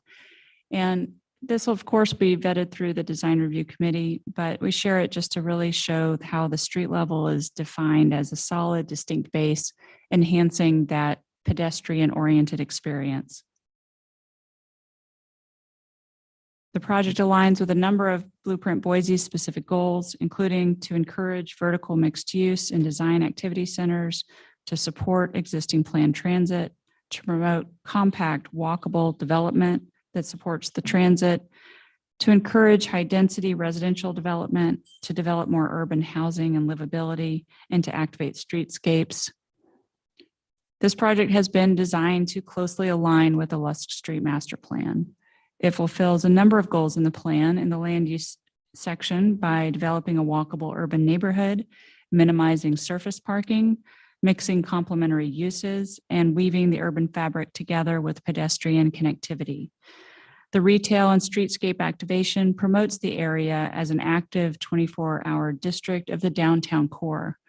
The plan notes that this block in particular is intended as a just off Main Street retail district with unique and studio uses with upper story housing. Consistent with the plan, the project delivers that ground floor retail and active amenity spaces with outdoor active streetscape improvements, as well as the upper floor housing. The project is also aligned with the urban form and design section of the Lusk Street Plan highlighted here. LaPointe Street's current residential density, west side sidewalk improvements, and commercial uses have created an engaging streetscape with people-oriented uses.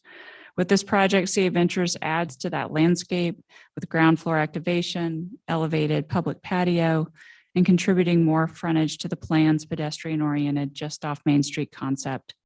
As called for in the Lusk Street Plan, the development is on a traditional lot size rather than a super block, creating a more intimate community environment. The building also features rooftop decks and gardens as functional open space, which aligns with the urban form and design element of the Lusk Street Master Plan. In fact, looking at the design here, even though there's only 34 units, which is a really relatively small boutique building, the level of amenities are the same amenities you would see in a larger apartment complex, really providing a unique experience here. The project aligns with the transportation portion of the Lusk Street Master Plan. It preserves on-street parking by creating the 9 public parking spots on the street. It uses the alley for garage parking access. It provides an enhanced pedestrian environment with the wide sidewalks, shade, patio-style seating, the street trees, street furnishing, and parallel parking, all improvements from what is there currently and to an important street in the Lusk District. At the previous hearing, the Neighborhood Association expressed concerns about students walking on the street. This was at the commission hearing for this project. And the good news is that these streetscape improvements will add to that pedestrian safety of the neighborhood overall. And I think really getting to the council president's comments in the last hearing too about needed infrastructure.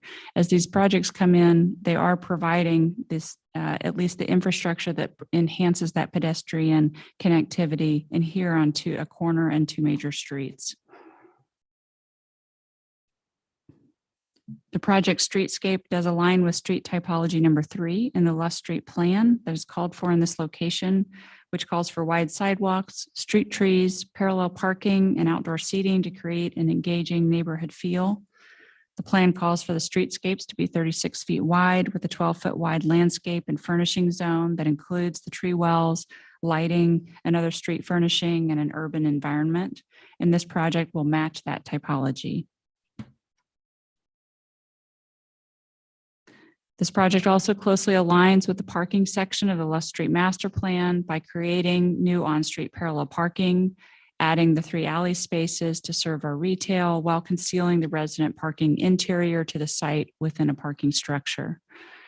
It also places housing density adjacent to transit in a walkable, bikeable area, minimizing the parking that's needed to the greatest extent possible. And the project converts what was a surface parking lot adjacent to an underutilized parcel into a mixed-use urban building form that will promote vitality in the neighborhood, all as called for in the plan. This project meets the rezone criteria in the Boise City Code. It fulfills the projects of Blueprint, the goals of Blueprint Boise and Lusk Street Area Master Plan. It provides needed housing and retail uses, and will further activate the Lusk District. The requested RO zoning as conditioned by the DA ensures the use is compatible with surrounding properties and fulfills the goals of the plans. For all of the reasons described in the staff report, in the planning and zoning's recommendations, and in the testimony here, we ask for your support of this project. Thank you. Any questions for the applicant? Madam Mayor. Thank you. Thanks, Deb. In the staff report, it notes, well, in the conditions that 40, a minimum of 40% of the total frontage of the project shall consist of active uses, which include the lobby area and amenity spaces. And I guess and then as I read the Lust District plan, even though this is La Pointe, so it's not the main street, but it's the off Main Street, it says that the emphasis should be on transparent storefronts, outdoor dining, and eclectic and niche retail markets. I find 40% not to be an emphasis, especially if it includes the lobby and the amenities. So I wonder if you could, and then I look at the plan and I see that the lobby really is the main corner. And so in fact, it's not emphasizing the retail aspect of this. It's kind of tucked in the middle of the building. Wonder if you could address that. Madam Mayor, Councilmember Clegg, yes. So the retail space here was significantly expanded through the staff's input to create this 1,200 square foot space. And it was placed along La Pointe Street based on the desire for that street, calling out specifically that street was desired for the retail, the studio uses. And the lobby and amenity on the corner does provide an opportunity to at least provide the storefront glazing. And so it activates the feel of the street, even if you don't have members of the public other than the residents that would be going in and out of the facility, you still have that interaction. That's where the coffee room is, that's where the office space is, that's where the package room is. And so it is very activated from an in and out. And then from an architectural standpoint, having that storefront glazing does create that feel of the streetscape. The bike amenity is actually the same way. And so with the exterior entrance on the bike amenity, you're creating that the pedestrian access and feel of the building. So are you saying that actual retail and commercial activation isn't feasible, or that you think the lobby and the bike space is more important? Madam Mayor, Councilmember Clegg, I guess I'm not putting a value judgment on which is more valuable. I think from the exterior, they're equally valuable from the architectural standpoint and from the activation of having access. The retail is a large space that would, especially for this size of building, that did require, again, going to the stacker system to accommodate it, but the developer was able to do that. So it is a large space, 1,200 square feet will, for this small building in this space is significant. The frontage here is significantly more than the 40% too. You note that that's the minimum in the DA, but what's actually provided here is 55% with that glazing. And so we hope that the retail provides that public access as well as the streetscape improvements on the exterior here. There's a public amenity that's built into this 12-foot wide streetscape with the seating and the raised patio that also will attract, we hope, members of the community and public to enjoy the space and continue to activate it. Thank you.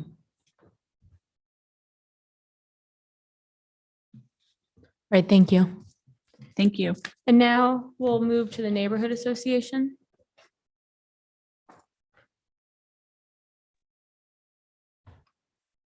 Can you hear me? Yep, we can hear you. I won't give you the same presentation. I believe the definition of crazy is to try to do the same thing and expect a different result. So I think I will save everyone's time, the Madam Mayor and council members' time, and not give the same presentation. I believe I'll just maybe state the views of some students that actually do live in the Lust District.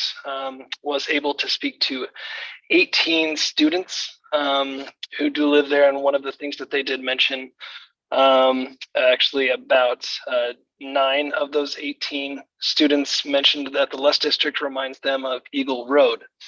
Now, if you're like me and grew up here in Boise, I went to Lowell Scott Middle School. At that time, in the 90s, Eagle Road was a 2-lane road. Now, I do believe that those city planners and council members who made the decisions of what make up Eagle Road now probably do have some regrets. And those students who do know of Eagle Road that do live in the Less District equate the Less District to that. So city planning is not a sprint. And I feels like this is the process that we're going through right now. We are just pushing things along and only to have regrets later. A few of the things I am confused by is how glass activates anything. That doesn't make sense. And as well as the storefront on the La Pointe side being up on a platform further deactivates the street side. So I just heard a lot of bluster about and with kind of a bunch of buzzwords that mean nothing. And so I think they're just kind of trying to paint a box into a pretty color. With that, I'll leave the rest of you to debate, and I'm running out of power on my laptop anyways. So thank you, council members and Madam Mayor. I appreciate the time. Thanks, Nate. Any questions for Nate before we lose him? Okay. Is there anybody here to testify on this? Come on up. Jay, will you make sure that after you're done, you leave your name and there's a sheet for this one somewhere. Yeah. Jay Story, 104 South Capitol Boulevard. Good evening, Madam Mayor and City Council members. To get to the question that came up in the last hearing of Council Pro Tem Halliburton's question of where do we draw the line? This is where we draw the line. For the record, I've been actively involved in the neighborhood and its redevelopment for close to 10 years, and this is the first development I've shown up and opposed. Although the application before you may seem similar to many you've seen in the past, this one is different in one key aspect. It lies in the middle 2 blocks of the Less District, which is the heart and soul of the neighborhood. These 2 blocks are home to diverse businesses like the Boise Bicycle Project, Madre Taqueria, Dawson Taylor, Jim's Appliance, Lost Grove Brewing, Trademark Design, Downtown Hound, amongst others. The neighborhood plan calls for storefront Main Street in these 2 blocks, and the proposal is nothing like storefront Main Street. It anticipates removing 4,200 square feet of existing space that is amazing and could be quite unique.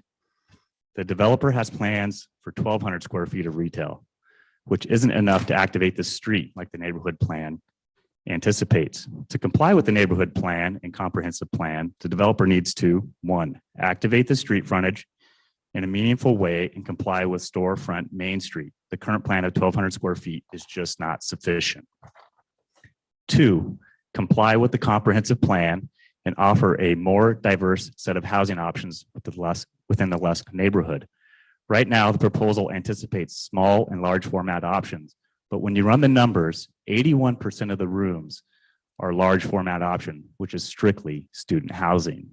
Spin it how they like it. We need more diverse housing options in this neighborhood. 3, lastly, the current zone complies with the neighborhood plan and the comprehensive plan of storefront Main Street, while the proposal before you has no underlying benefit to change the zoning. I respectfully ask you to deny this application, and I'll stand for any questions. Madam Mayor, Jay, I appreciate that. I have a question about, because as I envision the Less District, you have Lusk and you have La Pointe. Both of those are low rise, kind of old warehouse commercial that have been beneficially reused into a variety of businesses, as you said. Where do you think if there were a development that went in that was both Main Street and had housing, which is also contemplated in the comprehensive plan, what would that look like? It would be more unique. It would be lower, as you indicate.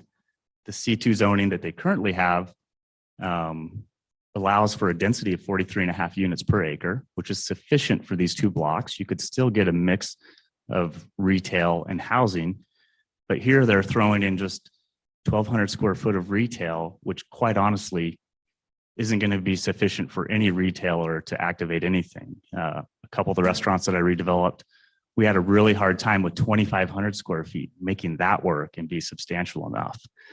If they wanted to double their retail space, at least, there's unique ways to do it. Right now, they're just trying to maximize the housing density and minimize what they need to do on the street level, which is not what these two blocks need. We need to maximize the street level and then potentially throw in a little bit of housing on top. Great, is my thank you. opinion. Appreciate that. All right, thank you. Anyone else? Oh, and did you remember to put your name and address? Perfect, thanks. All right, before we head to rebuttal, are there questions for staff? Madam Mayor, I've got a question for staff. So looking at our packet here, we do have the Lusk Street and LaPointe Street, I think currently zoned as pedestrian oriented Main Street. Madam Mayor, correct? members of the council, that is correct. Okay. And the previous application, what did we have it zoned as? Madam Mayor, members of the council, it was two zones in the Lustry. I think one was like a residential, another one was like dining retail at the corner of Capitol. Yeah, multifamily hotel maybe, Yeah. and then retail dining on the other half. Correct. And then on the land use planning map, we have both areas designated as, Madam Mayor, members of the council, in the land use planning map, they're both designated as mixed use. great. That's all I need. Thank you. Madam Mayor. Yes. This might be a question for David. David, I'm having a little bit of reservation with this raised platform street frontage treatment. Can you talk about where we've used that before, if that is kind of best practice for a neighborhood commercial type development? Madam Mayor, members of the council, I think the raised platform comes from being in the floodplain. Okay. The base floor elevation has to be elevated 2 feet above base flood. I don't know where the base flood is, but I suspect that's why you're seeing that elevation. Okay, thank you. So just curious about that. Would that be required for any new redevelopment, even if it was just retail? Madam Mayor, members of the council, that is correct. Okay. They'll have to comply with floodplain. Yeah. Anything further? All right, I'll go ahead and have the applicant come up for rebuttal.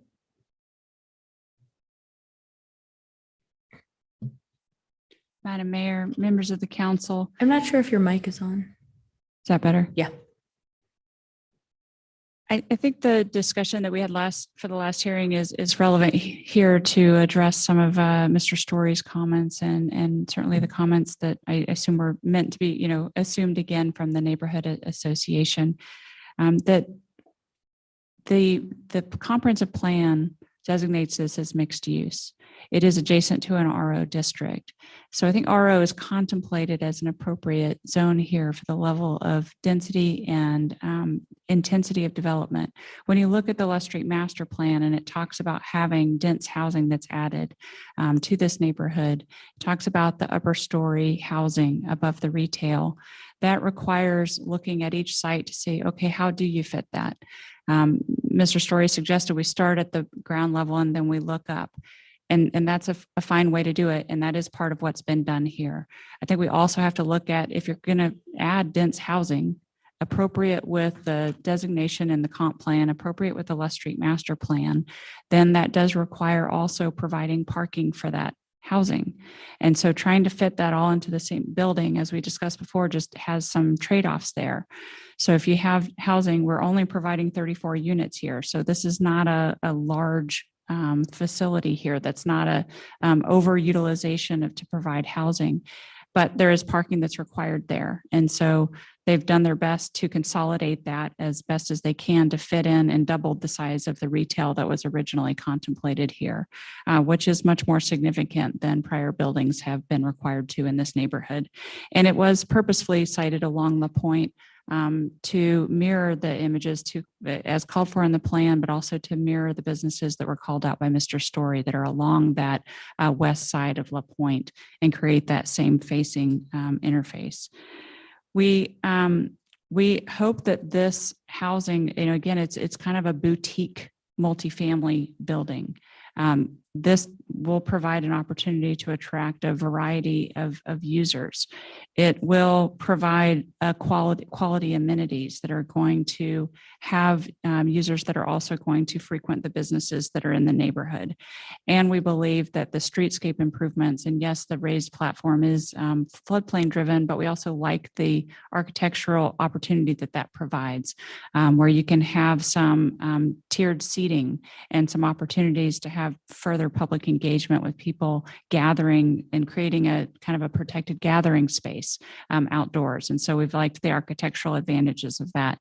And we hope that bringing residents to this area, in addition to retail, that you're getting that intermix. And so that's what we ask you to consider as you look at this. And again, would stand for any further questions that you have. Madam Mayor, I've got a question for you. So you spoke this a little bit, and maybe you can just expand on this a little bit more. So in the Love Street Master Plan, the subject property is located within the Storefront Main Street subdistrict, which I think is what identifies this area as like a unique district. Some of the design from the old industrial style buildings that they've managed to kind of retrofit into new businesses. And you've got 1,200 square feet of retail. I think it's like 30 by 40, if you do the math. Do you envision a certain type of retail going in there? Any ideas? At this point, nothing in Market-driven. particular, but yeah, market driven. Because I guess my question is, I'm trying to figure out what kind of retail that could be.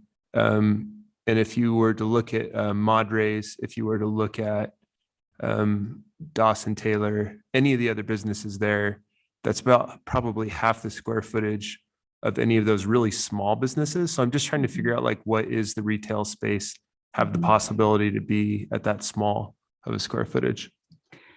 I know that, do you want to address that?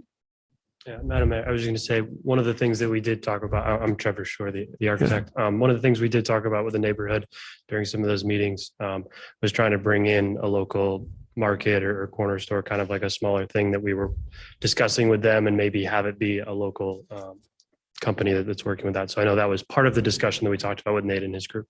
Yep, perfect. Maybe you can stay up here for just a little bit longer. So I guess, to kind of follow up with that, I think that everybody wants to see the businesses be successful, in the neighborhood. And I think that we want to set them up to do that from the get-go. And so I'm wondering if there is any design possible that we could get more retail space in there while still achieving the function of the building.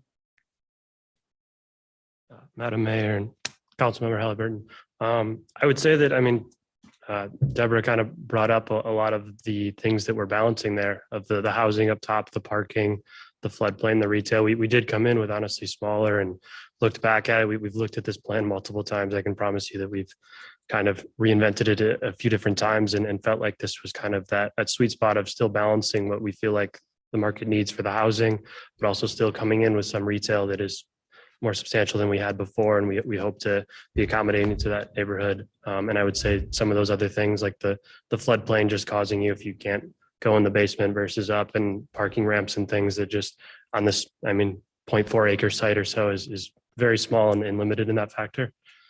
So we did balance a lot of things, and we felt like we did work with the city throughout that, and hope that we felt like this was kind of the sweet spot. Yep. So it seems like that's about the max size of retail space you could squeeze in there.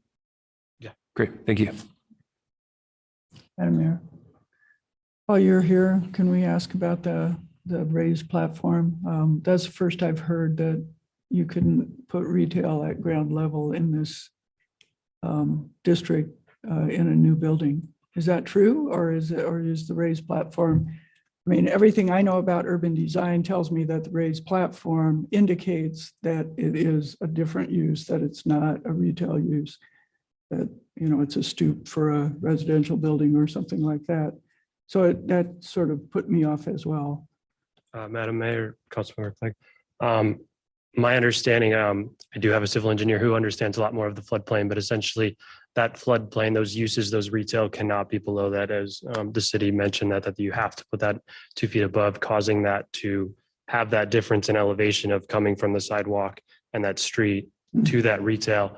And so driving that, and then we work obviously with the accessibility and stairs, ramps and things like that to create that design to come down to the streetscape. But my understanding that floodplain is what's driving that level. I don't know if there's I guess you mentioned, I don't know if there's a definition of that's still. Yeah, I'm just surprised. I mean, there's lots and lots of buildings on closer to the river that have street level. Of course, they're old. It's the first one I've seen that did this, and I'm trying to understand it. Madam Mayor, Yes.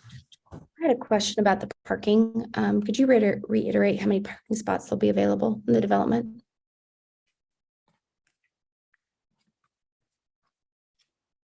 Madam Mayor, Councilmember Willetts, there will be 37 parking spaces in the garage and then 3 parking spaces in the alley, plus 9 on-street parking spaces are created.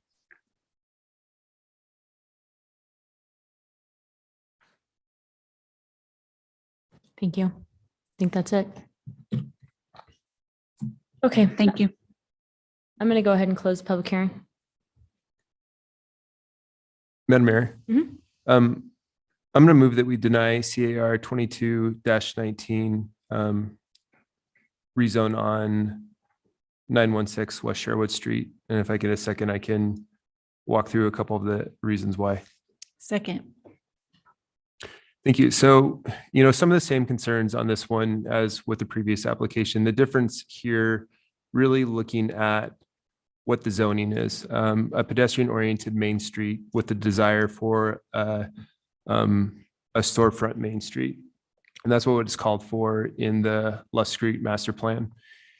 And I asked a series of questions trying to get to, can we expand the size of this retail so it actually has some form of retail that's workable on the street? The answer is no, that we weren't able to actually expand that while achieving the use of the building. And one of the things that tells me is that's because that's not what this area was actually designed for in these specific areas. And to achieve that storefront main street that specific 2 center blocks of Lusk Street are designed for, it's not meeting the need of that desired plan. And so that's telling me that can't be the right zone to actually achieve those efforts. It's not what's anticipated. It's not what's outlined in there, with the additional reasons of more student housing, continued parking issues that we have that are having a negative impact on the neighborhood association, and to the point where if we went from 77% or 74% student housing to 77% student housing, we're jumping again to a higher percentage and continuing to dominate the neighborhood with a single type of housing. Madam Mayor, I'm supportive of the denial of the rezone for many of the same reasons that Council Pro Tem Halliburton outlined. And I still maintain that we need to give time for the infrastructure in this area to catch up to the development. I think if we had structured parking already, that could change the narrative. If we had a development that really respected that retail storefront that's called for in the master plan, I think that could change the narrative. Personally, I don't like that raised platform. I don't know if it's a floodplain thing. If it is, I'm willing to be educated, but I don't think that it further contributes to that Main Street feel that's present in the Lusk district. And so I think for all of those reasons, it doesn't seem compatible to me with this particular street. I would like to see from CCDC, and I've just joined the board, I've not yet asked for an update on this, but what the specific timing and plan is for the shoreline district, for the Lusk district to improve some of that infrastructure and transportation infrastructure so that we can get to the kinds of developments that we need here, but without completely wrecking everything for the people who are currently located here and who have been here for years. Thank you. Madam Mayor. I'm also going to support this motion. For many similar reasons. For me, the main thing is this is a very small area of the Lusk district that's identified as Main Street commercial, as well as, encouraging residential above. I don't think the RO zone is the appropriate zone to achieve that. The zone we do have today that could achieve that is a pedestrian commercial zone, and be more than willing to consider that zone for this site. But for me, it's a really, what we're being asked to do today is rezone. We're being asked to rezone to a zone that does not support what the master plan that we adopted for this area says. I was willing to rezone the retail district to the south, primarily because it's, I think, an underutilized site today. It's because of the grade difference, very difficult to actually make it work as retail on Capitol Boulevard. In this case, this is the heart of the district and was not just a retail district over on the edge, but supposedly the heart of the district. It seems like we should stick with a zone that actually meets that purpose. Madam Mayor, a question for the three who've spoken already, which is, are there changes to this application, possibly significant ones, that might move you to a different vote? And the reason I ask is not because we need to sit here and redesign a building, but because it may be more efficient both for our staff and for the applicant and for the neighborhood to see this again in a month or two, rather than starting a whole new application over. And I frankly don't know the answer to those questions, but I wanted to float that possibility. Mayor, I can respond to that. I think that in the master plan, we really do have the storefront retail as the main aspect of what these two center blocks are supposed to look like.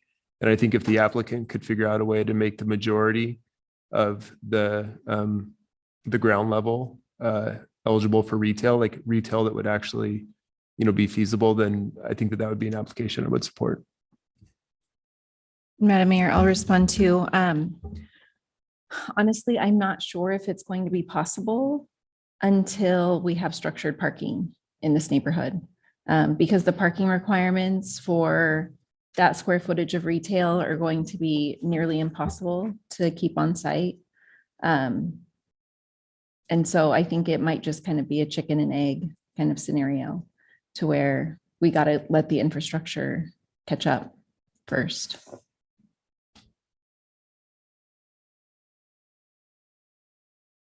Thank you, Madam Mayor. I think I said what I would suggest, which is that you go back and look at a pedestrian commercial zone, which frankly requires a lot more street activation in a very real way, not just glass, and focuses on the kind of residential that I think is anticipated in this part of the district. Madam Mayor, I just need to be educated by somebody perhaps who's been on the council for a long time. If it goes all the way back to requesting a completely different type of zone, does that functionally require a new application to start from the beginning? Okay.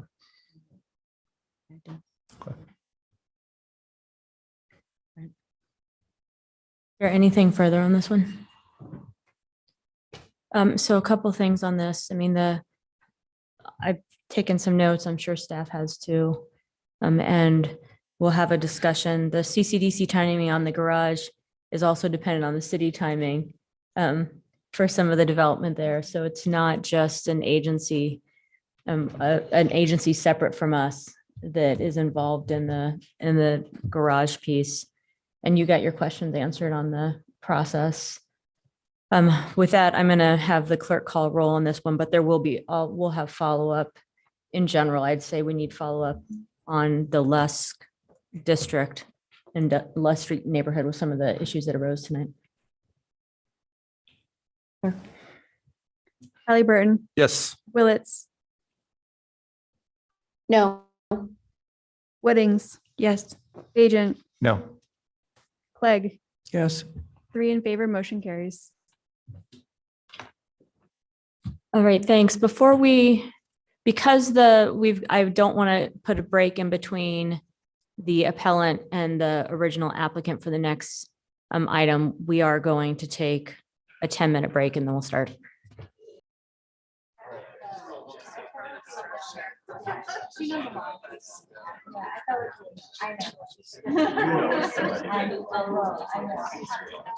All right, we are all back, so we'll go ahead and get started. On this final item, DRH 22-345. So first we'll have Josh present, then the appellant, sorry, then the applicant.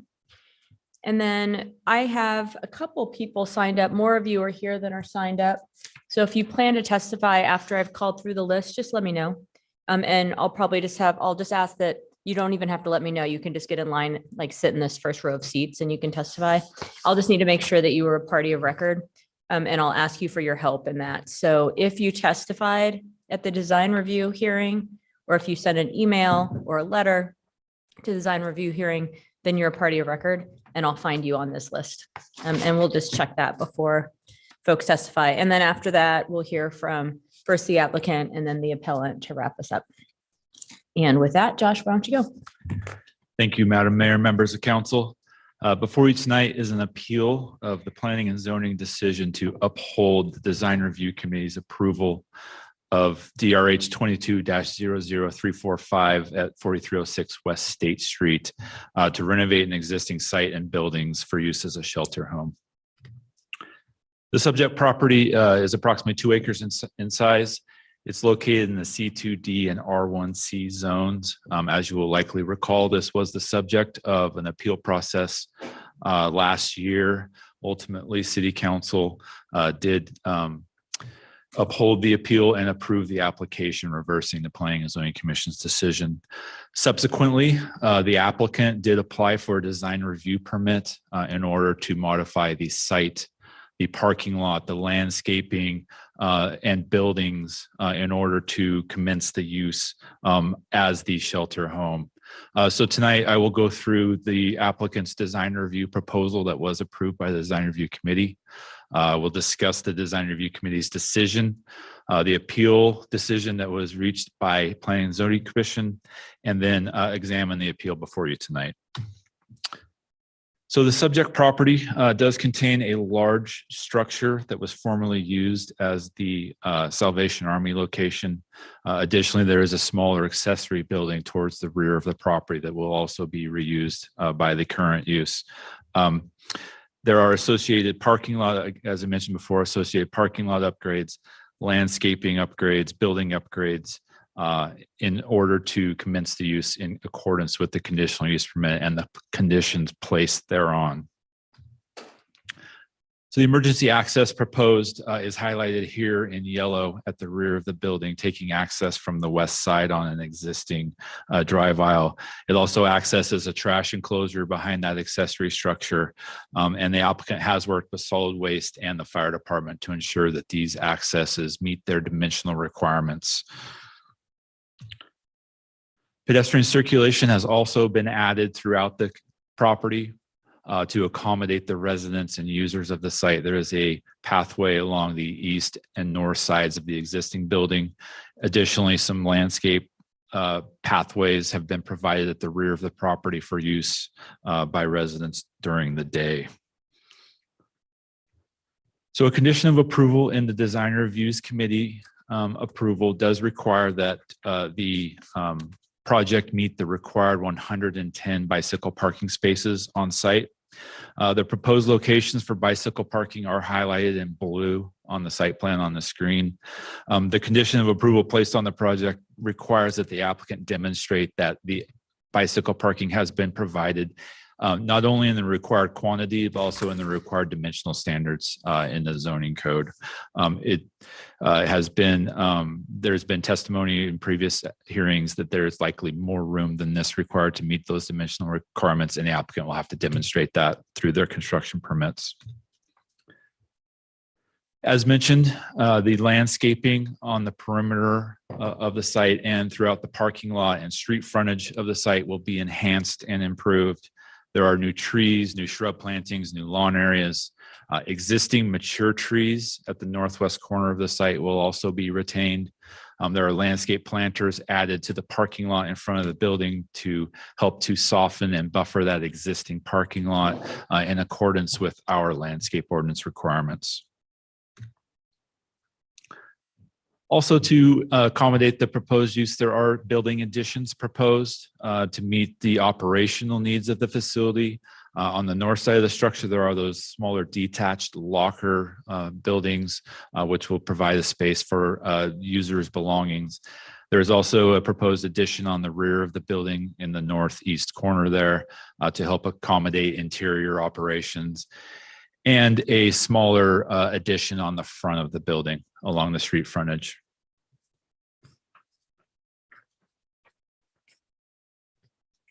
In addition to the landscaping, parking lot improvements, and pedestrian pathways throughout the site, the applicant has proposed to upgrade and repair the building facade and structure. There will be areas of paint, new metal awnings. There will be public art on the walls and a general cleaning up and rehabilitation of the existing structure. Some perspectives that the applicant has provided detailing the appearance of the building after the modification, showing again those metal awnings in that blue accent color, providing cover for the residents or for the users of the site. That CMU and metal siding that it will be refreshed and repainted. And then some of the enhanced landscaping as well. The lower left-hand portion of the screen here is that landscaped area in the northwest corner of the site that will have the pedestrian pathway and an area for use by users of the site.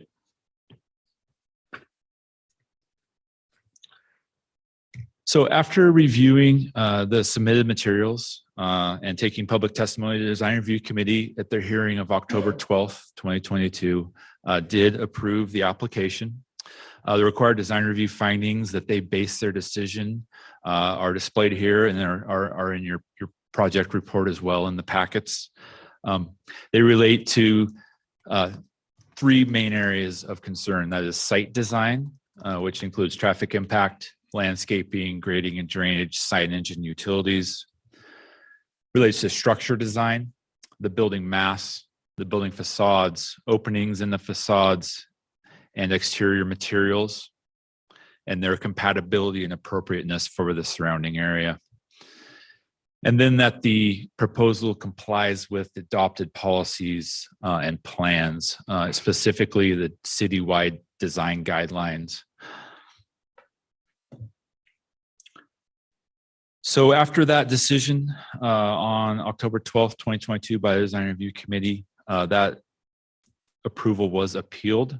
It was appealed on October 21st by Brent Matthew, and subsequently 3 days later by the Veterans Park Neighborhood Association. The Planning and Zoning Commission held a hearing on December 12th, 2022, and considered the appeals. The Planning and Zoning Commission found that the Design Review Committee's decision was within their statutory authority. All required procedures associated with the application, submittals, and public hearings were followed, and the Design Review Committee made their decision based on all provided materials and took into consideration written and public testimony. There was clear evidence that the project complies with the design review approval findings, including compliance with the citywide design standards and guidelines. The commission also found that the design review approval criteria, including screening and buffering, have been addressed through the findings, analysis, and site-specific conditions placed on the project. So following the Planning and Zoning Commission's denial of the appeal, The appellant submitted an appeal application to City Council based on the following grounds shown on the screen here. That the commission's decision was in violation of constitutional, state, or city law. That the commission's decision exceeded its statutory authority. The decision was made on unlawful procedure. Decisions was arbitrary, capricious, or an abuse of discretion, and that the decision was not supported by substantial evidence.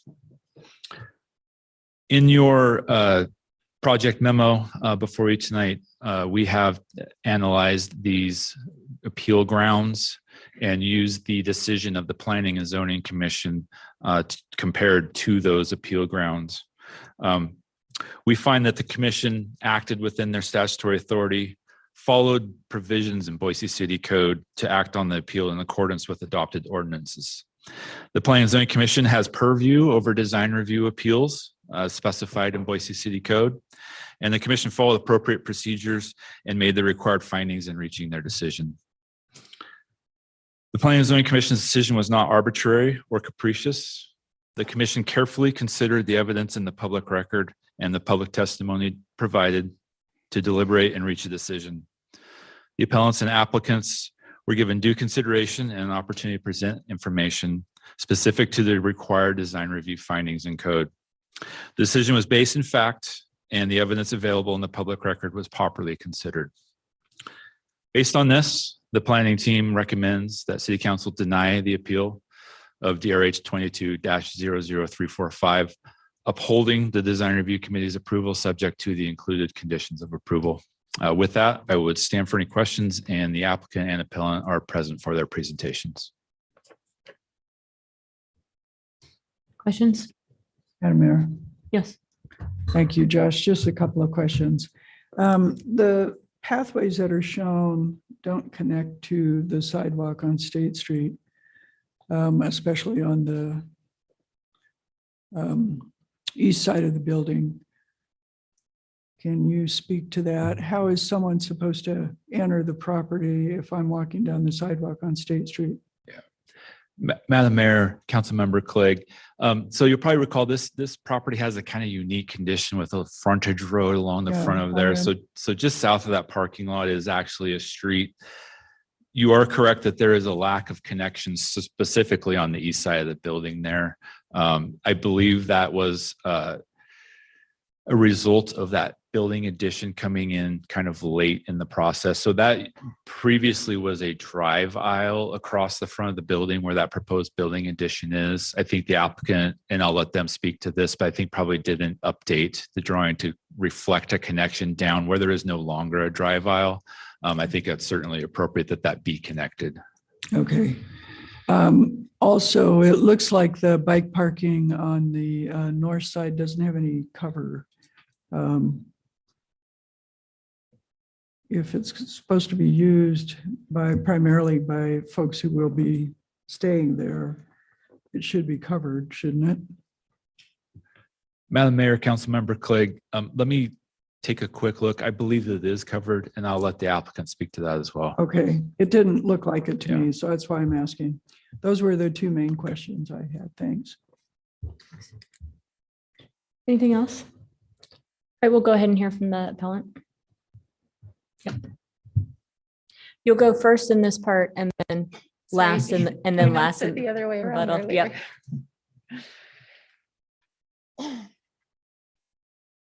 Josh is going to pull up my presentation.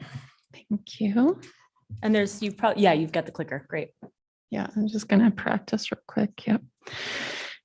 Okay, my name is Katie Decker. Address is 5001 West Rimosa Street. I'm the president of the Veterans Park Neighborhood Association. So in April, we heard from all of you on council that we all, including the applicant, the city, and the community, must go above and beyond to make this project successful. We heard from council, staff, and the applicant that the specific design presented would mitigate some of the impacts the neighbors pointed out happening around Interfaith's current shelter and other shelters similar to what Interfaith proposes. And we heard from council that this project would be carefully monitored, that conditions could be added, and how extremely important it is to get it right. So now we are presented with a design with many substantial differences, despite conditions in the approval instructing the applicant to follow the submitted design plans. No underlying review body has acknowledged the degree to which this council caveated its approval with reliance on design to mitigate impacts. No underlying review body was willing to look closely at the changes to see whether they indeed comply with the conditions of approval and whether they have the potential to impact the success of this project. The counterpoints to our appeal boil down to the argument that the design review is limited only to the assessment of external building features.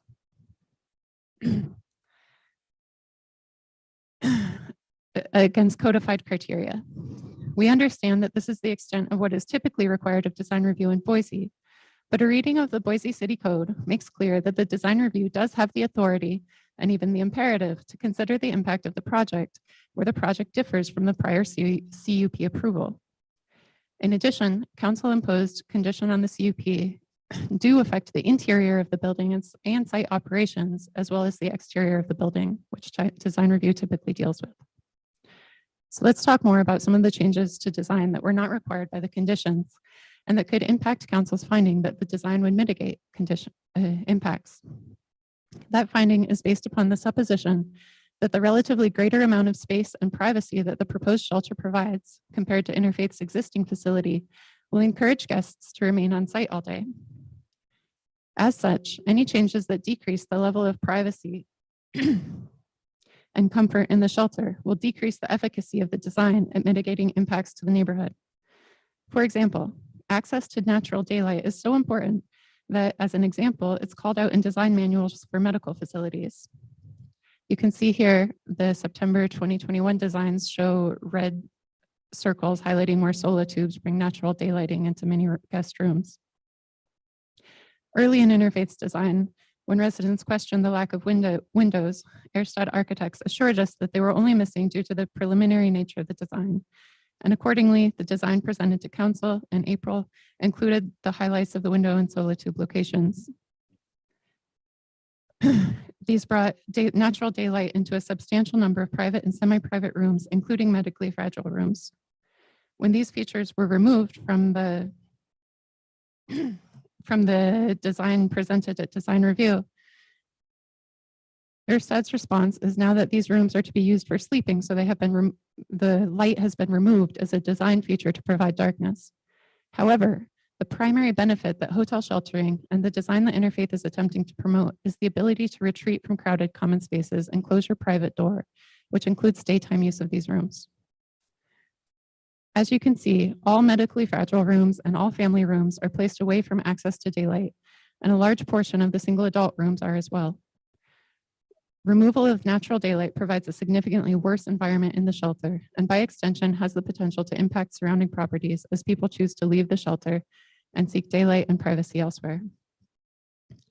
Similarly, council took pains to ensure that the separation of family spaces through multiple conditions in the approved CUP.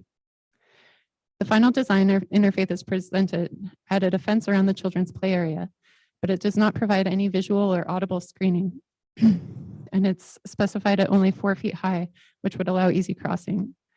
We requested that the same style of fencing be provided around the exterior of the property to provide family guests the same degree of privacy that family neighbors were provided, but Interfaith vehemently refused. This request seems to be fully in line with the council's intent to provide truly separated spaces for family guests to segregate from single adult guests.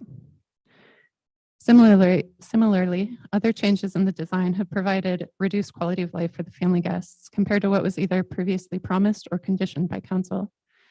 I'll go through these quickly in the interest of time, but I'm happy to elaborate later if requested. For instance, Interfaith testified that families would have private rooms and bathrooms, but 8-bed dorms with shared bathrooms are currently proposed. Despite the shared rooms, no de-escalation space per condition 20C is provided on the family side of the shelter.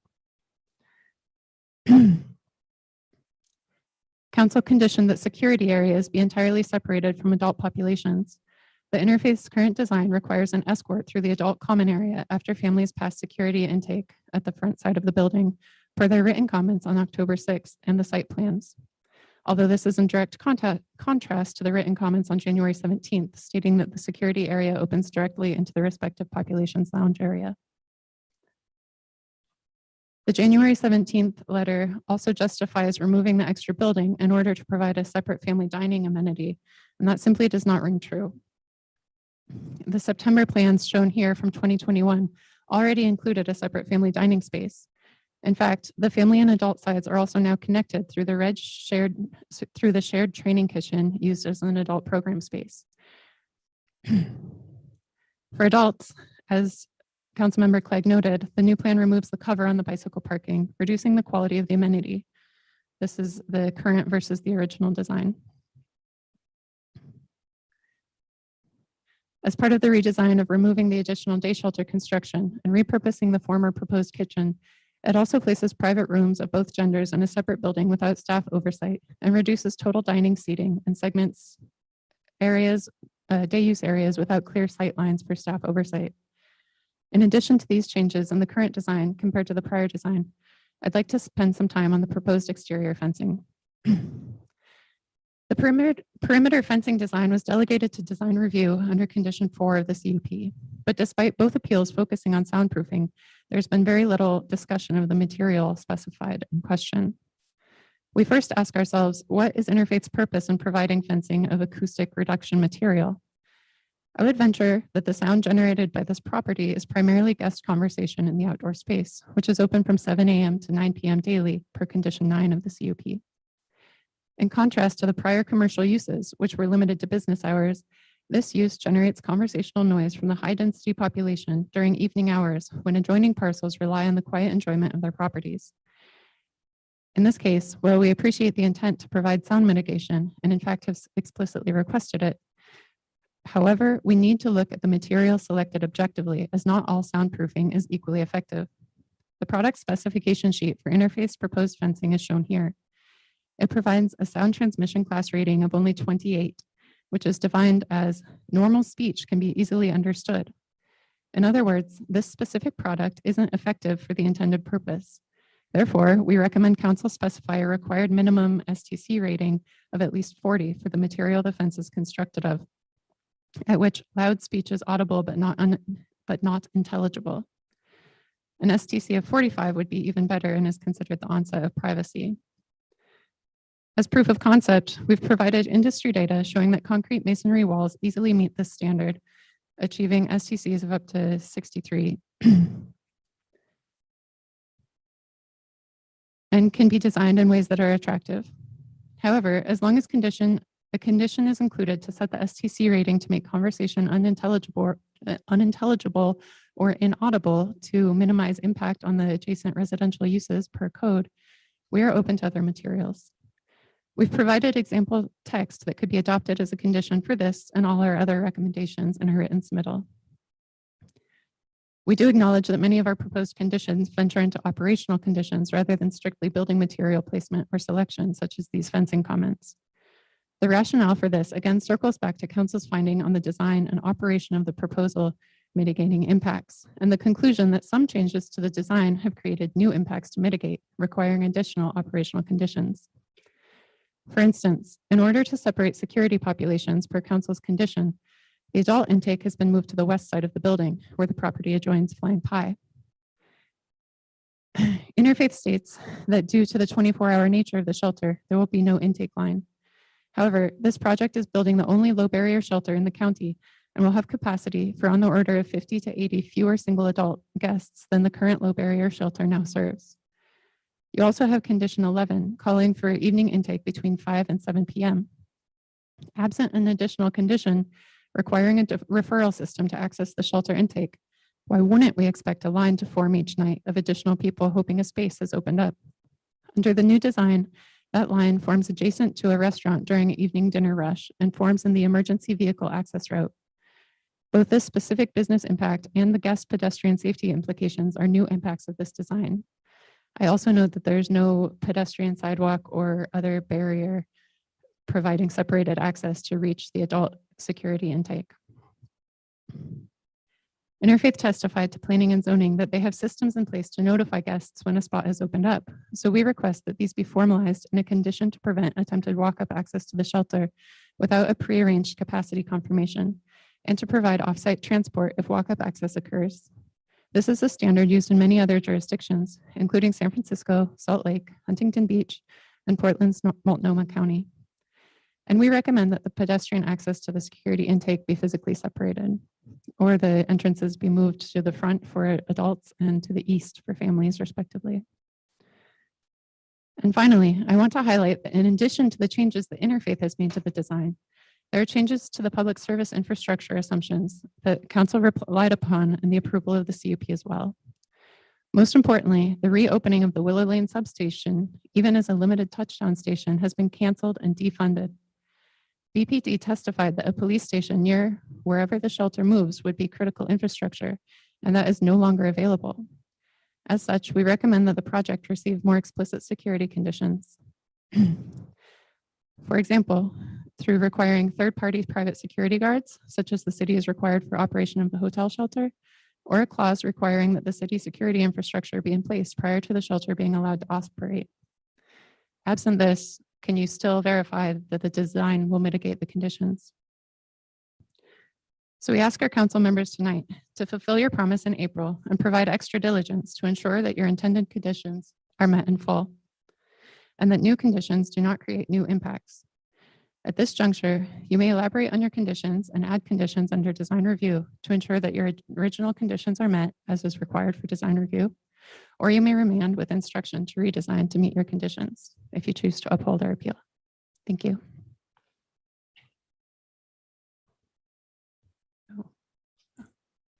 Questions?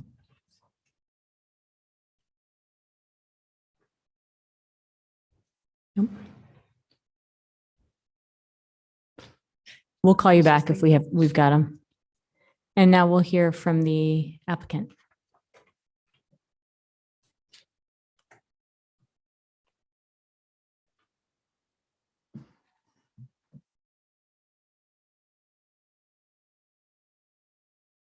Okay, am I?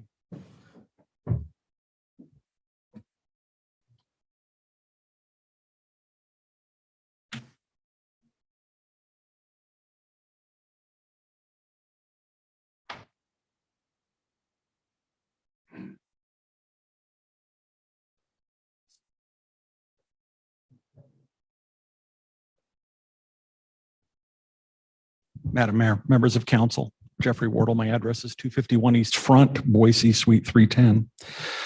We're here tonight on behalf of Interfaith Sanctuary with respect to this appeal. And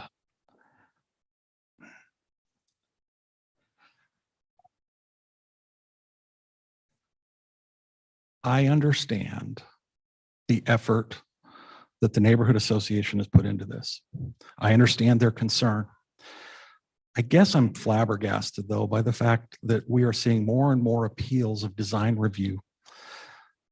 We're seeing appeals of design review that attempt to just relitigate issues that are dissolved either in rezones or conditional use permits. And that's not what design review is about. And I take umbrage with the fact that our compliance with the conditions of approval, the 36 conditions of approval that you imposed on this project, which necessitated revisions as acknowledged by your conditions, is somehow deemed to be dishonest, unethical, wrong, or necessitates this going back to the very beginning. That's bad faith. So, and I appreciate that as harsh, Councilmember Badgett. Respectfully, this is not about the people. Just tell us about the facts of the application. Well, it is bad faith because we have seen attempts both in this process and in the other process to utilize our compliance with conditional uses, the conditions that you proposed, to further delay. So what is the error? That's the question. The question for all of us tonight is, what is the error that was made by the Design Review Committee in approving this application? We're not here to relitigate the 40 hours of public process that we've had and the 2 years worth of applications. So the real issue is the standards, and Josh summarized them. Our design review standards in this city identify when a design review application is to be considered. There are 3 factors. There are 3 groups of elements to be identified. 1, site design standards, 2, structural design standards, and 3, compliance with the citywide design review guidelines and standards. And what you have not heard in this appeal, what P&Z has not heard, what design review has not heard, is a single objection to how we fail to comply with these standards. So how did we get here? Well,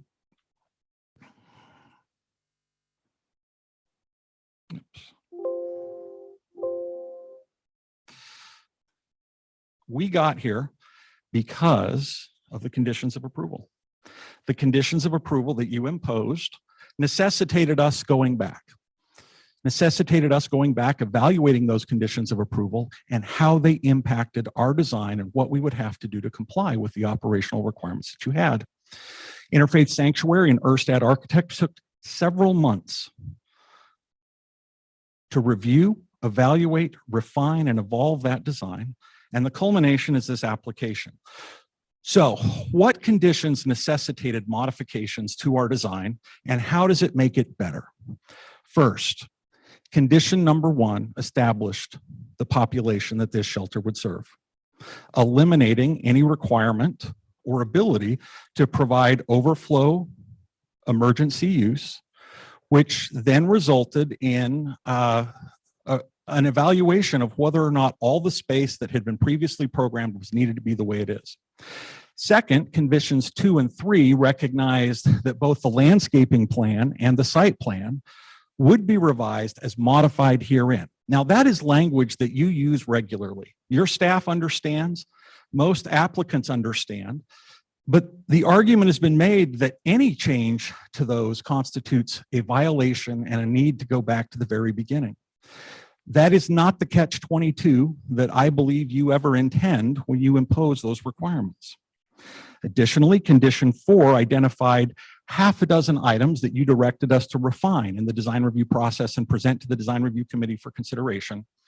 And then finally, conditions 9, 11, 25, 26, and 30 all established operational conditions that necessitated further evolution and revision of the design. So, when we talk about it, fundamentally, those conditions that you imposed that talked about separation necessitated a significant redesign, a redesign that we believe made the application better. Now, I would note that both the Design Review Committee and Planning and Zoning, and as VP&A acknowledged, recognize that design review standards do not apply to internal design and internal building code issues. Those are administrative, staff level compliance with building codes. But we do have to address those standards. So I guess the positive of us being back in front of you tonight is you can see how we modified the application and why it's been improved. So you specifically told us in your conditions of approval that we needed to have each group separated from having an outdoor space separated from the other, that we needed to have separate intake, separate physical spaces, physical barriers, including locked doors. None of those, however, necessitate us to create a carceral setting that many of the changes and issues that we've heard demanded through this proceeding have asked for. So, what have we done? Fundamentally, to address separation, we have addressed this through separate intake. You know, throughout the proceeding, we'd heard objections to intake occurring in the rear of the building because of the impact upon neighbors. So we relocated it and separated it. We separated it by relocating the adult intake to this location here. Right here, sorry, Madam Mayor. And I apologize, Councilmember Willits, that you can't see it, but the rust color areas are the intake areas. Now, the direction was to provide for separation, which we have done. The front intake, because we also heard the objections from the neighbors that they didn't want people lined up in front. They didn't want people lined up in front. They didn't want people in the back. But we're not having lines because it's 24/7. And what's misunderstood is that there is such a demand for families that families are on a waiting list. So when a family comes in, they come in the front door and they're escorted over to the family side where their intake will happen with an appointment when there is space available for them. Now, how else did we physically separate it? So we separated the access. Well, we've separated the dining areas. And yes, there was family dining before in this area, but recognizing the need that we could not utilize this as a kitchen and have the degree of separation that we were directed to have, we construct a wall, we build the kitchen that serves both the families and our adult guests, and there are only 2 points of entry from this area here into this with locked doors as demonstrated there. There are 88 seats here for adult dining, 88 seats here for family dining. Now we had to have additional outdoor recreation area that was separated, so we did that. And is an appropriate condition, if you don't like the fencing that we've installed here, that's an appropriate condition for design review to address. But the design review committee was comfortable with what we'd proposed. But by eliminating the building that had primarily been constructed to serve as day shelter plus emergency overflow, we could increase the amount of green space, the pervious surfaces, and the ability to do things there. How do we serve those adult populations? Well, the day shelter is located here for the adults, and we have more than enough seats to satisfy your requirement. In fact, Erstad has come up with a Jeff, design. could you use that? I missed the light on the adult day shelter part. So the adult day shelter The blue is and the right gray. here. Okay, thanks. And what happens is intake and security is right here, and those individuals who enter in through there, whether they're returning guests or new guests, are taken right into that area that's provided to provide the day shelter, the services, those types of things. So we've provided more than enough of seating. We've provided these other things, but we've provided the separation, because if we're going to serve multiple populations with the direction you gave us, it necessitated revisions to the design. Now, let's talk about, again, storage and outdoor spaces. Originally, yes, these 2 storage containers were going to be located here and with bike parking. But to your point, to provide the degree of separation, we had to relocate that. So we moved the bike parking here along this fence and here with the containers, same size containers, and then relocated the family storage to a secured storage area as an addition here. So you now have secured storage for both populations that are separate and distinct. You separately have green space and recreational areas. Now, to Councilmember Clegg's questions previously, yes, if we need to further refine where the walkways and how this treatment is here to provide access and define it, that is an appropriate design review condition. And to Josh's point, it's probably something that just got overlooked in the course of it, because here's your entrance, we're defining that. And the same thing with the bike shelters is that, yes, we have the condition to comply with. The original condition of approval did not specifically require covered bike parking, and we had to relocate it to be able to do it. But if you want that as a design condition, we can do that. Now, one thing that has happened is we have had lengthy discussions with staff and Public Works, and you can see here the original garbage enclosure that was proposed here. It has been relocated here to the front of the building with the direction and guidance of Public Works, and that modification was submitted. It's obviously things are moving forward. That's an appropriate condition because we can build the enclosure consistent with the design guidelines. We can put it at the front of the building, which minimizes virtually all of your regular traffic that would ever need to access the rear of the building. The only traffic then that would ever need to access the rear of the building is if you were to have an emergency to satisfy that circulation requirement. You won't have garbage trucks backing up, which further provides mitigation. As you can see here, the enclosure is in a location that Public Works has indicated works much better, and we can satisfy that requirement.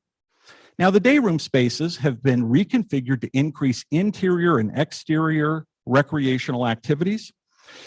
We've increased the total number of seats is indicated so that you now have 283 seats provided, exclusive of outdoor seats and exclusive of program space. That is the family lounge. That is the adult day room. That is the family dining area and the adult dining area.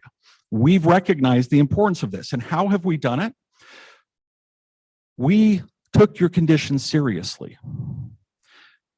We have improved the design. We've satisfied the conditions. Both the committee and the commission recognize that. One thing I do want to talk about, just as we wrap up, is yes, we did eliminate this building. Why?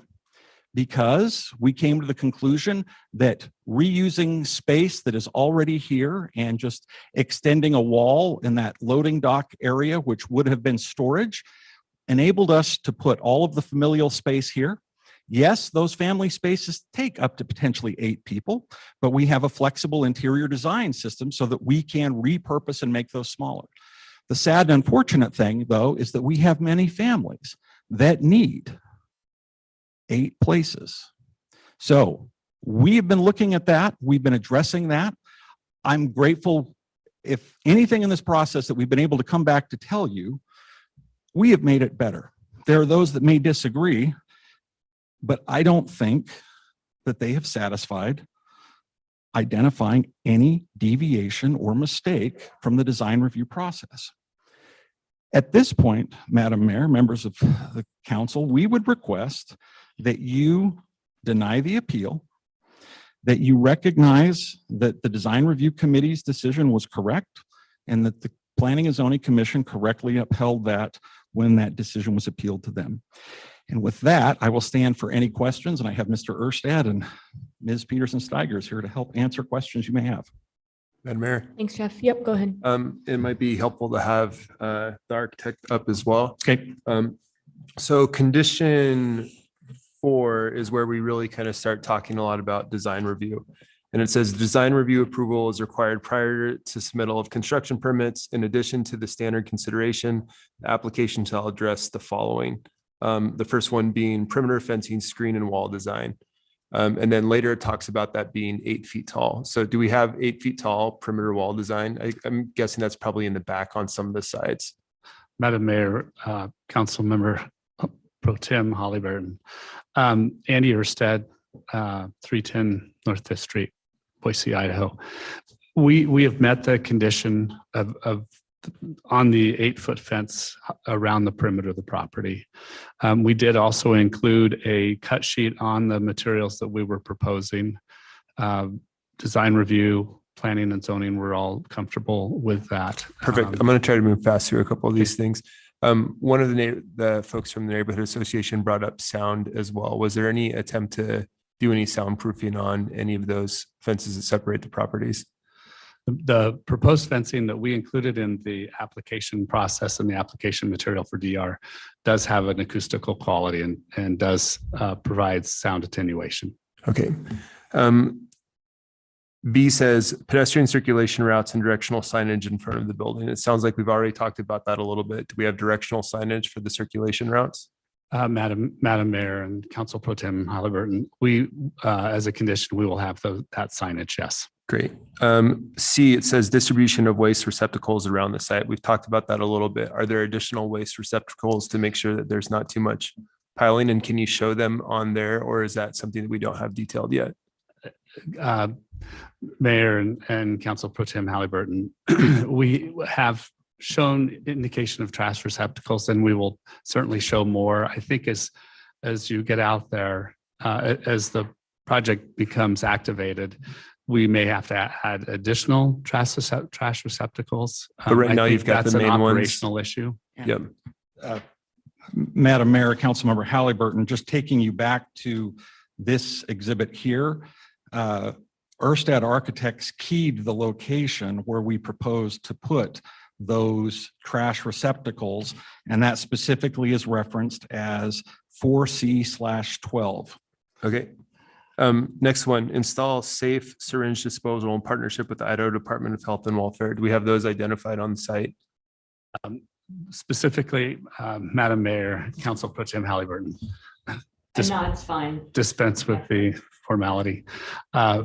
We do have those identified in the same diagram. So one of the things that I think is important is this diagram that we included in our submission.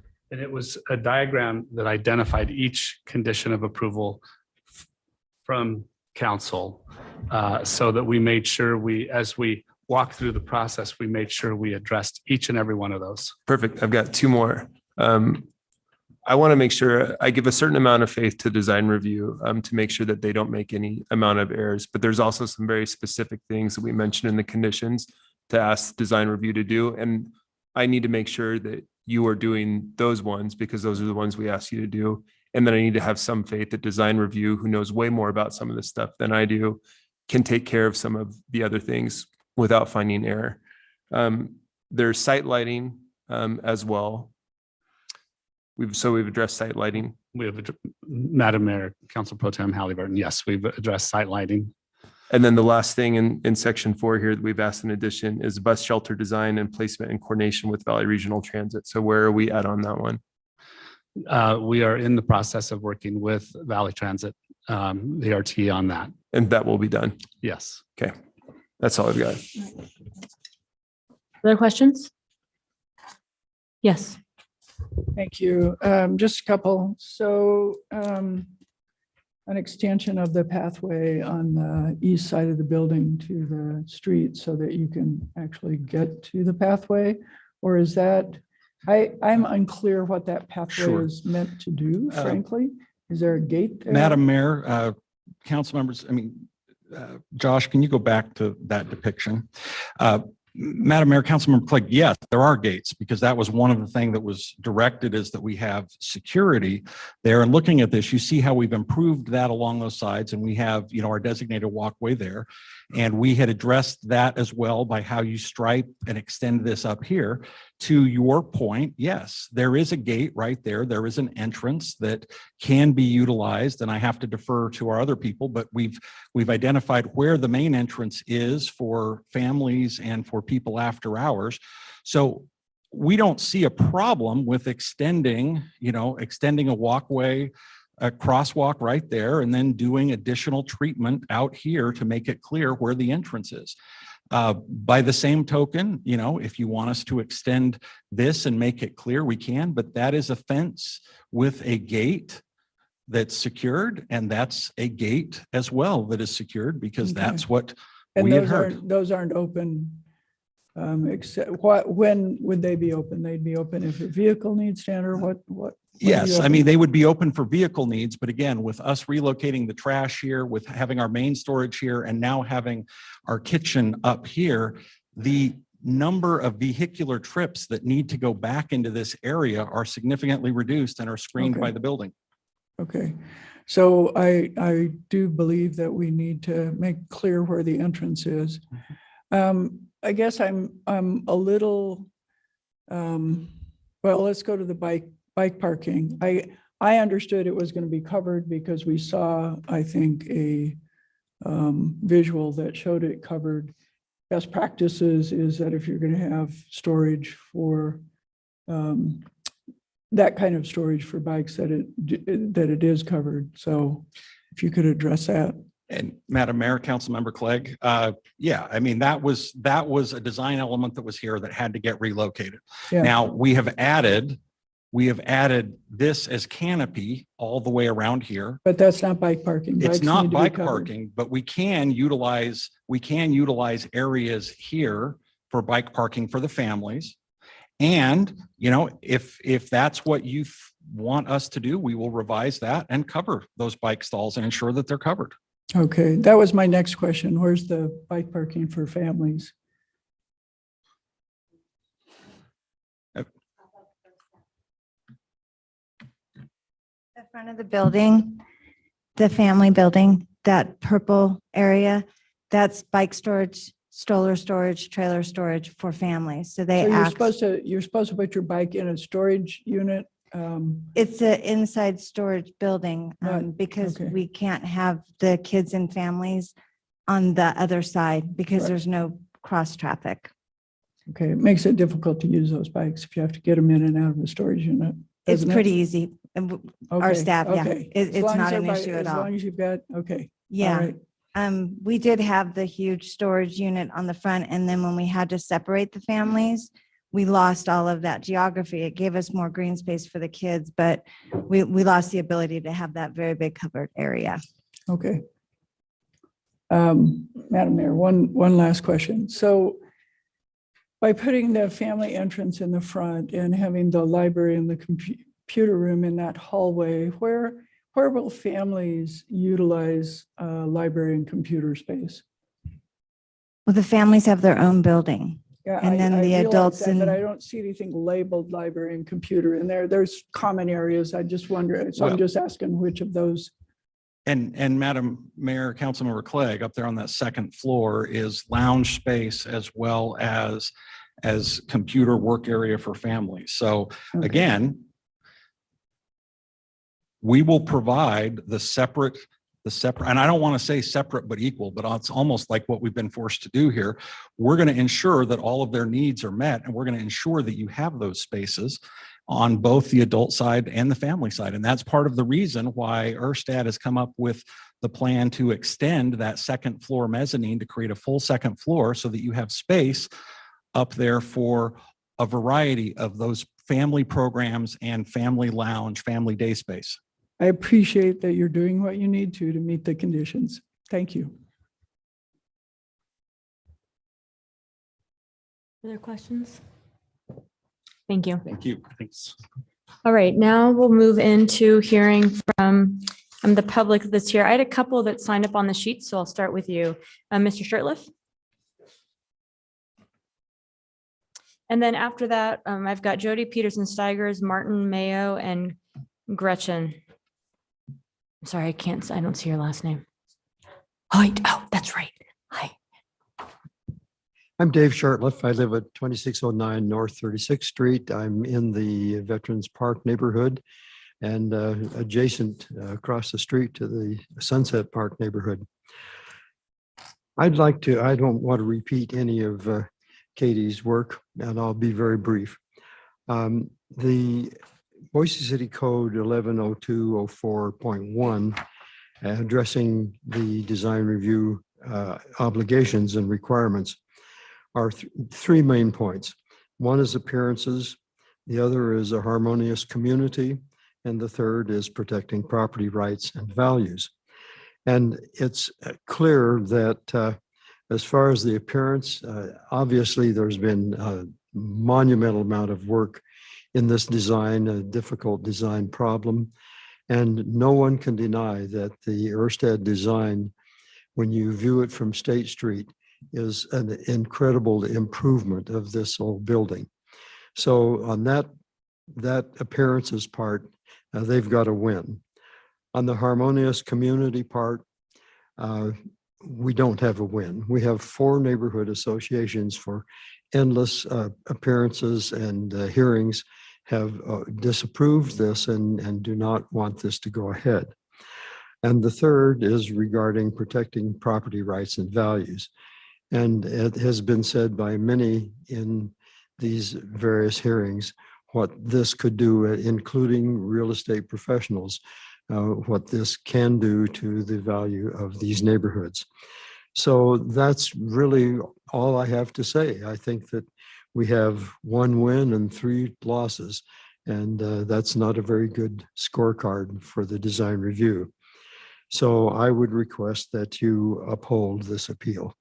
Thank you very much. Madam Mayor, I've got a quick question. So in regards to the dissatisfaction of the neighbors, and I guess maybe the property value as well, are you arguing that it's the design that is the cause of that, or is No, this- I'm not arguing it's the design. I'm arguing it is the use. It's the use. And it seems to many in these neighborhoods that all that's happening here is relocating Cooper Court from a valuable piece of real estate downtown to what many may consider a less valuable piece of property in the old Salvation Army buildings. Thank you. I appreciate your answer. I appreciate you coming down tonight. I'm sorry. Said I appreciate you coming down tonight and thank you for your Thank you answer. very much. Thank you. I've got Jody. Okay. Martin Mayo.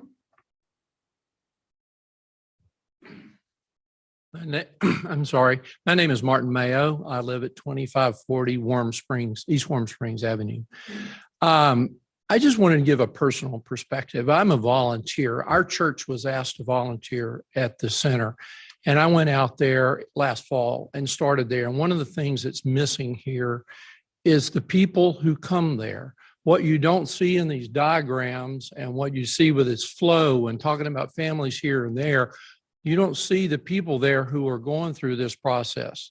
I see them every day and I am amazed. We run 150, 200 people every day go through that center. They are respectful. They know where to go. They know where to be. They know where to come in. They know where to go out. They know what the rules are. They know if they don't follow those rules, they will lose their privileges. They have a great respect for this center. And the thing that we're missing here is to see when you put those people in there, this isn't like they're strangers and where do I go and I'm lost and all. There's a staff there and the people who come there, they know where to go and they know what needs to be done. I sat through the December hearing and all of the complaints that are being addressed tonight were addressed that night and answered, and that group approved the plan as it has been proposed. I'm a retired lawyer and we are rehashing arguments that have already been made.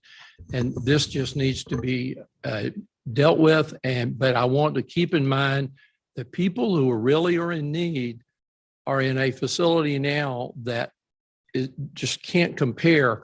And they have personal time and personal respect for themselves. And that's the thing they take away. And I want to say that I am amazed at how respectful they are to us, the staff and the people who come there, and what we do for them to keep them out of this cold weather in the middle of the winter. Great. Thank you. Thank you. Gretchen Hoyt.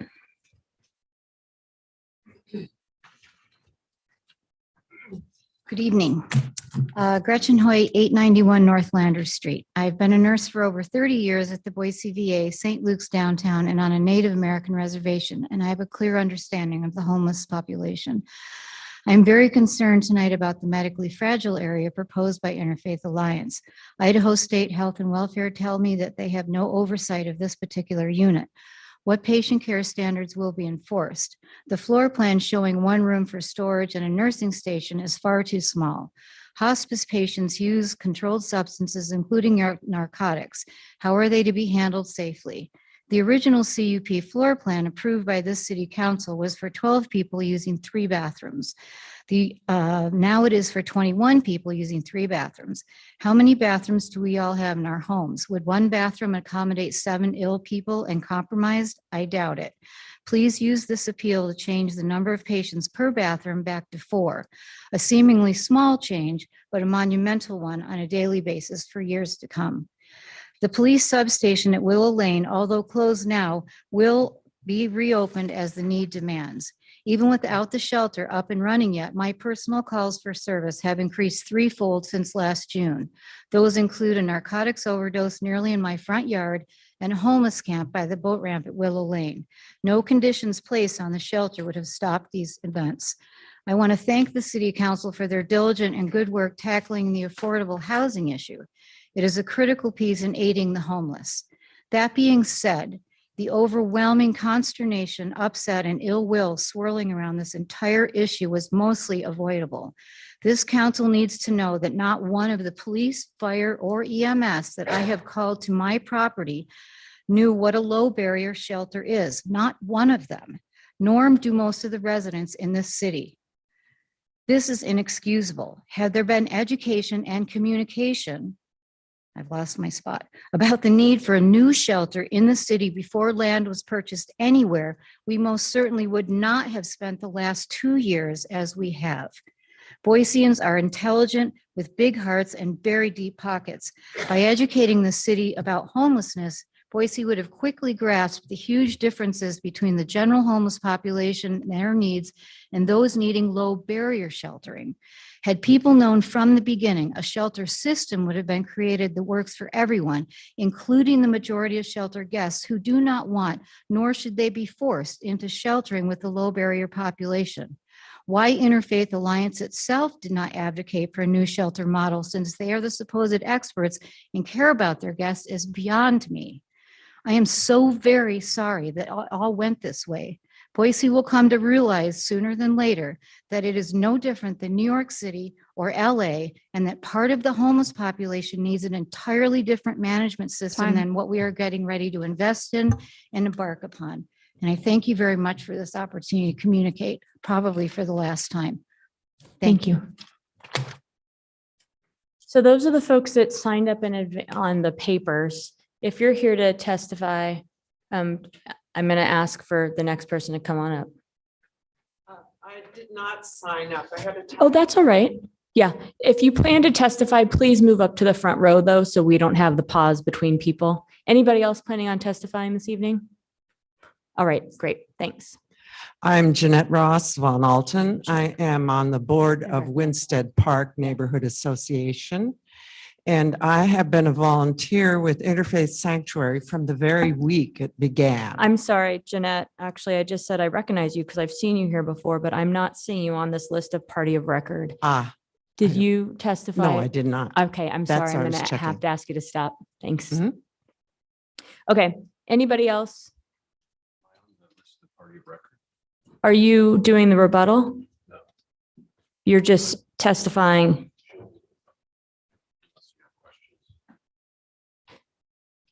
So you're taking 3 minutes as a resident? You're not representing the client right now? Okay.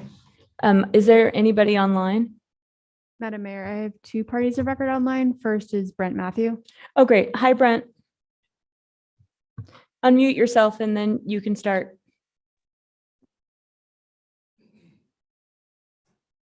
Can you hear me? Yes. I'll try to be brief, and there's much I could say on this and already have said on the record. I appealed to the Design Review Committee decision to the Planning and Zoning Committee, most specifically to request an improvement in the acoustic quality of the fence, particularly to the north, but also to the east, with the intent to preserve and protect privacy and property values.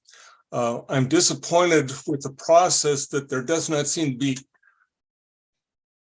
an easy means to engage the city in the design review on something that should be such common sense. And I understand from Ørsted Architects that they have, and the Design Review Committee, that they have approved, according to the code, the perimeter fence as adequate. And that may be true according to the code, but whether it's adequate to protect property values and privacy, I highly question. And I think the city could do better. And in this instance, I would request the city step up and provide the funding to protect the property values and privacy of this neighborhood's residents, and assist Interfaith Sanctuary to improve the fencing to enhance its acoustical ability. Thank you. Thank you, Brent. Madam Mayor. It looks like you've got a question from Councilmember Clegg. Thank you. Hi, Brent. Thank you. I appreciate Hi, Elaine. Your testimony. Do you have any specific request in terms of the sound attenuation characteristics you'd like to see in such a fence? In other words, what decibel level would you like to see it protected against? I'm not an architect nor a landscape design, so I can't really speak to the specifics. I would rely on planning and zoning and the Design Review Committee to provide that because I'm not an expert. I did provide testimony that in addition to fencing, I think that a setback with shrubbery could also mute and soften the effect of the noise. And one of the proposals I made was that the city could work with Interfaith Sanctuary to design, install, and maintain a green space of shrubbery. And if there's not enough space on Interfaith property, perhaps that you could work with the residents to the north and assist them in installing and maintaining shrubbery that would also serve that purpose. Thank you. I appreciate that. You're welcome. Any other questions? All right, thanks, Brent. Good to see you. And I think then was it George Zimmer? Is that what I saw? Madam Mayor, this is Gary Zimmerman. Gary Zimmer, sorry about that. Hi, my name is Gary Zimmerman. I live on Plum Street. In April, Interfaith assured you that mitigation is in the design. You took that seriously and carefully crafted conditions to best ensure the design would mitigate impacts, including adhering to presented plans, fully separate areas for families with locked barriers, a day shelter, day use requirements, etc. And Madam Mayor, you also highlighted the importance of design review when instructing council. Be clear what the kind of push points you'd like them to flesh out at design review. Further, you realized the importance of conditions you were creating and the importance of adhering to and even strengthening them. Council Pro Tem Woodings emphasized this. This list of conditions is going to be hard work in making sure that they are complied with, that they mitigate impact, and creating additional conditions if not. And Councilmember Halliburton added, I believe these conditions can address the adverse impact. We need to make sure we are holding ourselves and Interfaith accountable to following through with the conditions. Further, Council President Clegg added, if everyone performs, it will work. And so I wanted to tell you how important it is that this perform. But at design review, Interfaith presented a completely different design. And in review and appeal, neither DRC nor P&Z grasped the criticality you placed upon the design and its conditions. Commissioner Moore demonstrates this by claiming we have proof where this exterior does comply with conditions. Not true. This design diverges dramatically from what you've seen and what your conditions contemplated.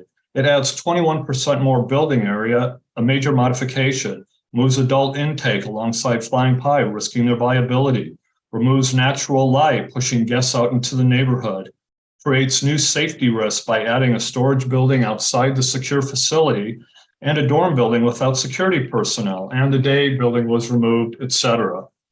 These material changes create new safety and property impacts, run roughshod over the importance you placed upon interface design, and violate your conditions requiring that the plans from April and September 21 be followed. Instead of design review being a chance to do the work Council Pro Tem Wooding spoke of, P&Z was capricious, declining to review substantial competent evidence presented.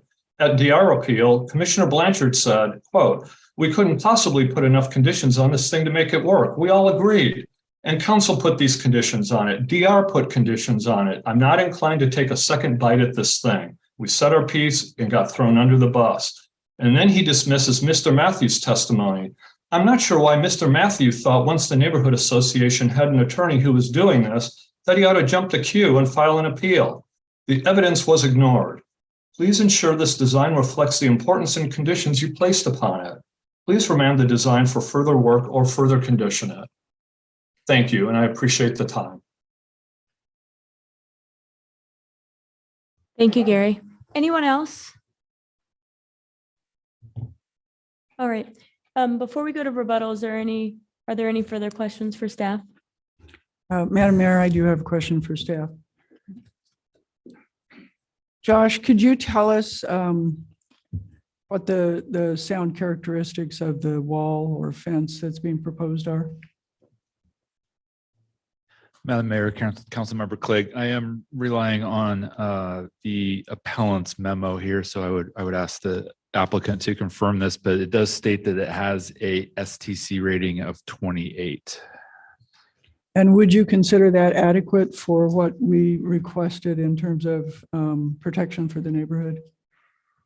Madam Mayor, Councilmember Clegg, The design review standards and guidelines, and I think design review code in general, are not specific about sound attenuation and what would be an appropriate level. Again, based on the appellant's memo, a STC of 28 would say that normal speech could be understood beyond that wall. Again, we don't have specific standards to rely on what is appropriate in terms of mitigating that. Thank you. Appreciate that.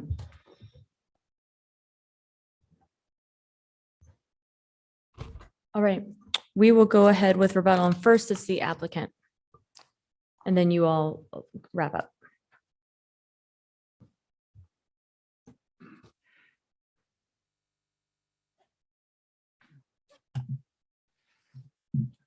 Madam Mayor, members of council, Jeff Wardle, 251 East Front here in Boise. I want to clarify one thing that may have been misinterpreted in my exchange with Councilmember Clegg. We're not just doing what we have to do to get approved. We're doing what we understood you to be telling us to do through your conditions. And if we misunderstood something, please be specific and we will fix it. I would note, however, that, this whole issue of the fencing, Erstad submitted the cut sheets, the description, the evaluation of what we intended to do because we knew it was important to you. It was something above and beyond just, a type of traditional screen fence. And that would be an appropriate condition. If you want to see some further refinement, if design review wanted to see that, that would be great. But as staff pointed out, when we go look at the standards under the code for what we address in terms of fencing, we have satisfied it and we have gone above and beyond. If you don't think that that satisfies it, then tell us what else we need to do. I would posit, however, that a CMU fence, a CMU wall is wholly inappropriate based upon the 2 years worth of comments that we had heard from property owners in the back when we said, what about a 10-foot fence? What about this? What about that? We've been trying to address it. And the fundamental problem is it's squeezing a balloon. You address a situation here and it raises some other objection there, with the example being the intake. The objection that we heard was that intake at the rear would inconvenience people and it wouldn't be clear where people would be able to get into and it would cause security concerns. So we moved it to that aisle on the west. There is no line. I mean, that's a canard that we have heard repeatedly, but we've come up with a design that eliminates the line. But you also told us we needed to have an access in the front for after hours. Well, as we thought about that from a security perspective, recognizing when you talk about separation, we don't interpret that to mean that we have to have especially with families coming in via appointment, that there has to be a separate sally port for families to enter this building. Yet that's what I interpret you've heard demanded from the neighbors. What we come back to is, yes, there was a modification to this design. Why? Because we addressed the conditions you imposed upon us. And I have to say, and I said it at P&Z and I said it at Design Review, I'm going to say it to you too. I have never worked with an architectural consultant who has given me a descriptive narrative of how we comply with conditions of approval like Erstad Architects has done here. We took this, we took what you told us. And it may not be, we're looking at this as an 8.5 by 11, we're looking at it as ledger, but Erstad Architects tells you where the lighting is. Erstad Architect tells you where the garbage is. Erstad Architects tells us where the sharp collectors are going to be. It's clear there are some items that as we look at tonight, both Andy and I are looking at each other going, yeah, that slipped through the cracks. We need to further refine condition 4B for walkways to make it clear on how you get to the front, because I think by the same token, we don't want to be sending people to areas where they don't directly have access. So Councilmember Clegg, that's appropriate that we should revise the access so that it's clearer from the front of the building how people get there. With respect to covered bike parking, we had to make that change to provide the separated recreational space. We had to make that change. Now, as Andy and I, again, we're looking at this, to your point, there are covered areas that we can't put bikes in because that interferes with circulation. That's fine. There are other covered areas that we already have where we certainly can. And looking at it where the family is, where we don't have an entrance or a gate, we certainly can provide that outside. And you raise a valid point. Those are things that we can do. If the condition needs to be to provide 110 covered bike stalls, that if that's what you intended, we can satisfy that. I mean, and Councilman Brazian, I appreciate the caution that you gave me. I'm just kind of burnt out.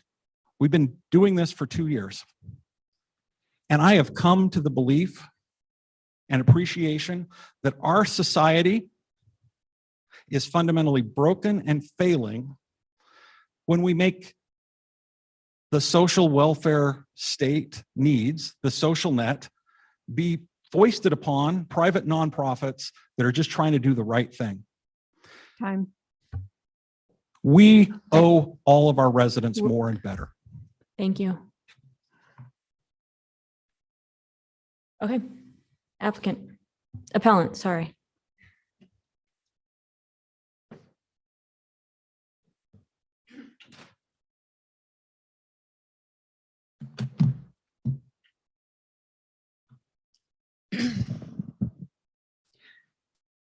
Katie Decker again. I want to start by pointing out that this is the only process available to make comments on things like the fencing and to make comments on new impacts. We've had a lot of accusations that this is a bad faith process at design review, at P&Z, and here, but this is the first time we've been able to comment on the fencing material. And this is the first time that anybody has asked questions on what the attenuation qualities of that material is. So we had no choice but to appeal. I did provide written comments regarding statements of error, but I'm happy to repeat them here. With regard to violation of constitutional, state, and federal law, the decision failed to protect public safety, health, or against the diminution of property values or minimize impacts on adjoining residential uses and districts, all of which are stipulated in the design review section of the Boise Code. There's also a violation of the express standard criteria in approving major modifications to this permit without a major modification application, because council did not sufficiently particularize their findings regarding maintaining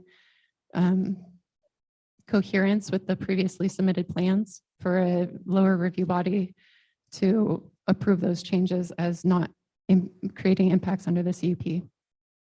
That also extends to exceeding statutory authority when the review bodies approve those changes. The decision was arbitrary and capricious when those review bodies chose to base their decision on not wanting to take another bite at the apple and considering this a relitigation rather than addressing the substantive evidence on the record regarding design review specifically. Madam Mayor, quick question there. The decision was arbitrary and capricious about the design of the building? The question mark. So when the design review committee approved the design review, one committee member, I believe, who motioned to approve, made the comment that she's been following this all along, and this is the first that she's ever heard of the neighborhood having concern for the experience inside the shelter. That makes it clear that she's relying on outside media reports as opposed to actually reading the record. Madam Mayor, I'm going to try to reword my question. Mhm. Was there something changed, done, implemented at design review as far as the design of the building that was arbitrary and capricious? I am saying that the decision to approve was arbitrary and capricious as opposed to the design was arbitrary and capricious. Fair enough. Similarly, at the planning and zoning level, they refused to look at the case before them rather than reviewing the CUP separately. And only where the circumstances have substantially changed, such as the police station being removed, have we resurrected the prior recommendations. With regard to unlawful procedure, there were significant due process concerns generated by the multiple appellant situation and the lack of clear notifications regarding that, including the lack of a timely response to requests for clarification. This substantially impacted our ability to provide written comment and supporting information by any deadlines before the open record closed at Planning and Zoning. And with regard to relying on substantial competent evidence, again, this relates primarily to the fencing materials as well as decisions approving changes to the previously approved design, which includes both the interior and the exterior of the building. With regard to some of the things that I just heard in rebuttal, I would ask, with regard to the family intake being pre-scheduled at all times, what about families coming and going through the security checkpoint during their daily business? That would also require an escort. In a prior written response, I believe the applicant clarified that the east door is only provided to exit the family shelter. And I would reiterate that there is no pedestrian infrastructure provided to get to the adult security intake entrance. I would also ask what the conditions that council imposed that required site redesign required the removal of interior daylight, and what conditions required the removal of the covered bike parking and the family bike parking access. I'm happy to stand for any additional questions and have my legal counsel available if you have more in-depth questions on finding of error. Madam Mayor. Madam Mayor, oh, go ahead. First, Councilmember Willetts and then Clegg. I have a question, and I think this goes for both parties. And I understand this might not have been possible based on other legal issues that are surrounding this, but was there any communication? Councilmember, we actually are getting a notice that your bandwidth is low, and I'm having trouble understanding you. So I'm wondering if you wouldn't just mind turning off your camera to see if that's a fix for now. You bet. You bet. Can you hear me now? Yes. Okay. So I'll restate this, and I understand if this wasn't possible because of other legal issues, and if that's the case, please let me know. But was there any communication on the design outside the formal design review process? In other words, was there ever an opportunity where the neighbors got together with those who are trying to do the shelter and had an opportunity to talk and look at the design? Did that occur? No. Okay. Thank you. I think that she directed that to both parties. Mm-hmm. And if there's a reason why that didn't happen, I'm interested as well. Madam Mayor, Councilmember Willetts. Let's be as We're brief going to as be very possible. short. At the Neighborhood Association meeting in May, the board was informed by its residents and assured the neighbors that the only position they would take on this was no shelter on state. That's So the it was question pointless. was, okay, thank you. All right. Anything further? Madam Mayor, Katie, I did have one question for you. You showed us some things on sound attenuation that you thought would be appropriate. Do you want to make a recommendation among those for what level of sound attenuation, if we did require it, you'd like to see? I've recommended a minimum of 40 STC rating, which means you can still hear loud conversations but not understand them. 45 is kind of the onset of privacy, and 60 is considered excellent. Thank you. Madam Mayor, I do have one more question. I feel like I've gone through and gotten some answers to most of these. One of the first reasons for the appeal is the commission's decision is in violation of constitutional, federal, state, or city law. And I'm wondering if you have a specific example of something at design review that was held up by planning and zoning that was in violation of constitutional, federal, state, or city law. So city law includes a codification that design reviews should act to minimize impact on adjoining residential users. But they did not take up that question of fence material or soundproofing at all.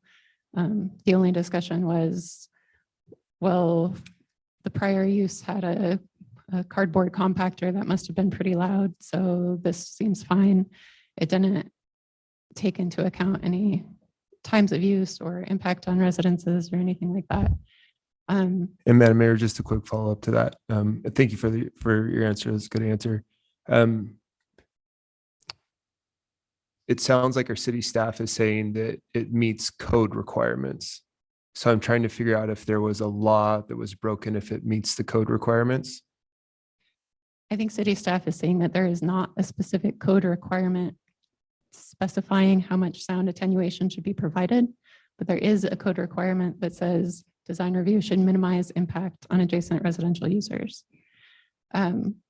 In addition, there's the express standard criteria at Idaho state law, which was violated in that the design was changed from the conditions of approval, but there were no express standards to approve those changes. Great. And Madam Mayor, the final question there, and again, appreciate the answers. This point was brought up at planning and zoning with the initial appeal With regard to soundproofing, and the fence. Mr. Matthews' appeal focused exclusively on soundproofing, and so most questions on soundproofing were directed to him. Because of the delay in notification of that the appeals would be combined, we were only able to submit written comments by the late hearing deadline, and the presentation periods were shortened. So I had not presented orally on the STC ratings during the neighborhood presentation, and it's not clear that the written comments had been read. When I asked to reply to a question regarding soundproofing, I was denied. Okay.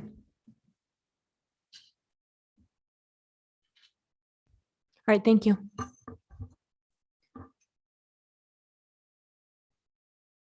Are there any questions for staff? Nope. All right, I'm going to go ahead and. Madam Mayor, I do have a question. Okay. Sorry.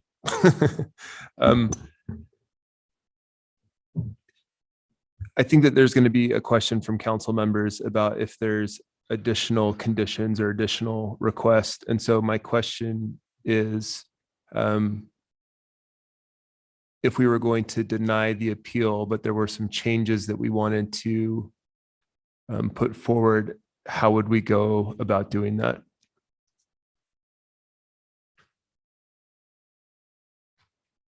Is that a you question?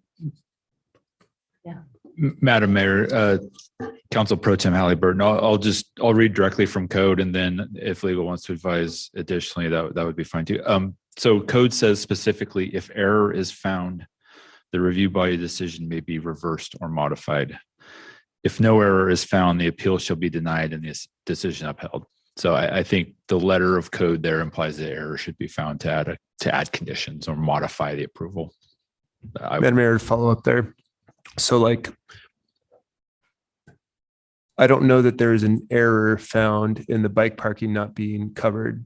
I don't know that we mentioned that specifically in conditions. I do think that a community that rides their bike as their primary form of transportation probably needs to keep it out of the weather. And so do we have a means to be able to do something where there isn't an error because we didn't require it? Yes, council member, I'm going to actually ask Rob to jump in here.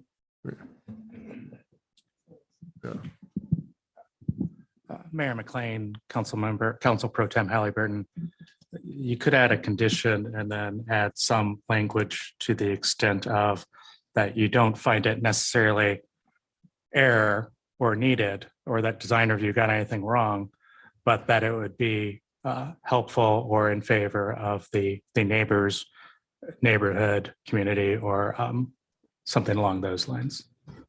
Great, thank you. Right. Mayor, could I kind of follow up on that? So if I'm hearing you right, Rob, we could find that while there is no error in the, perhaps we would find that there's no error in the decision of the design review committee. We also believe that in order to uphold the charge to minimize the impacts on the surrounding neighborhood, we could further add conditions. Mayor McLean, Councilmember Clegg, that is correct. Okay, thank you. All right, I'm going to close public hearing. Madam Mayor, Yes. I would move to deny the appeal in BRH 22-345 Veterans Park Neighborhood Association.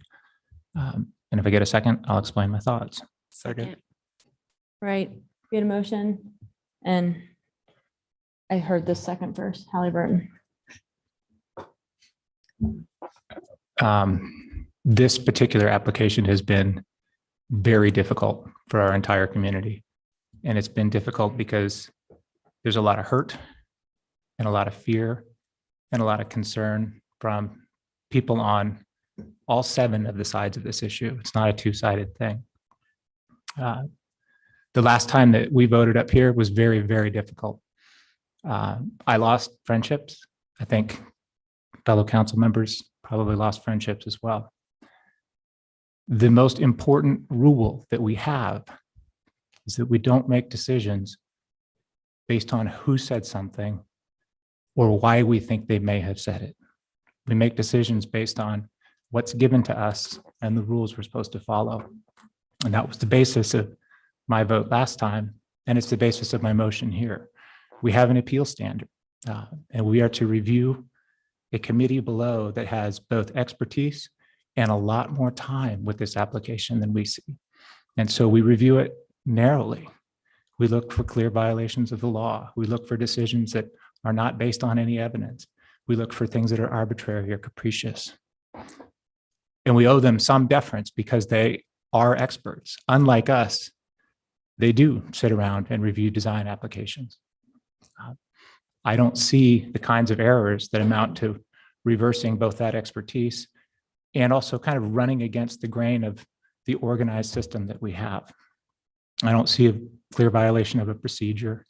I don't see a disregard of the facts by that committee. I think it suffered through the facts along with everyone else and spent a lot of time.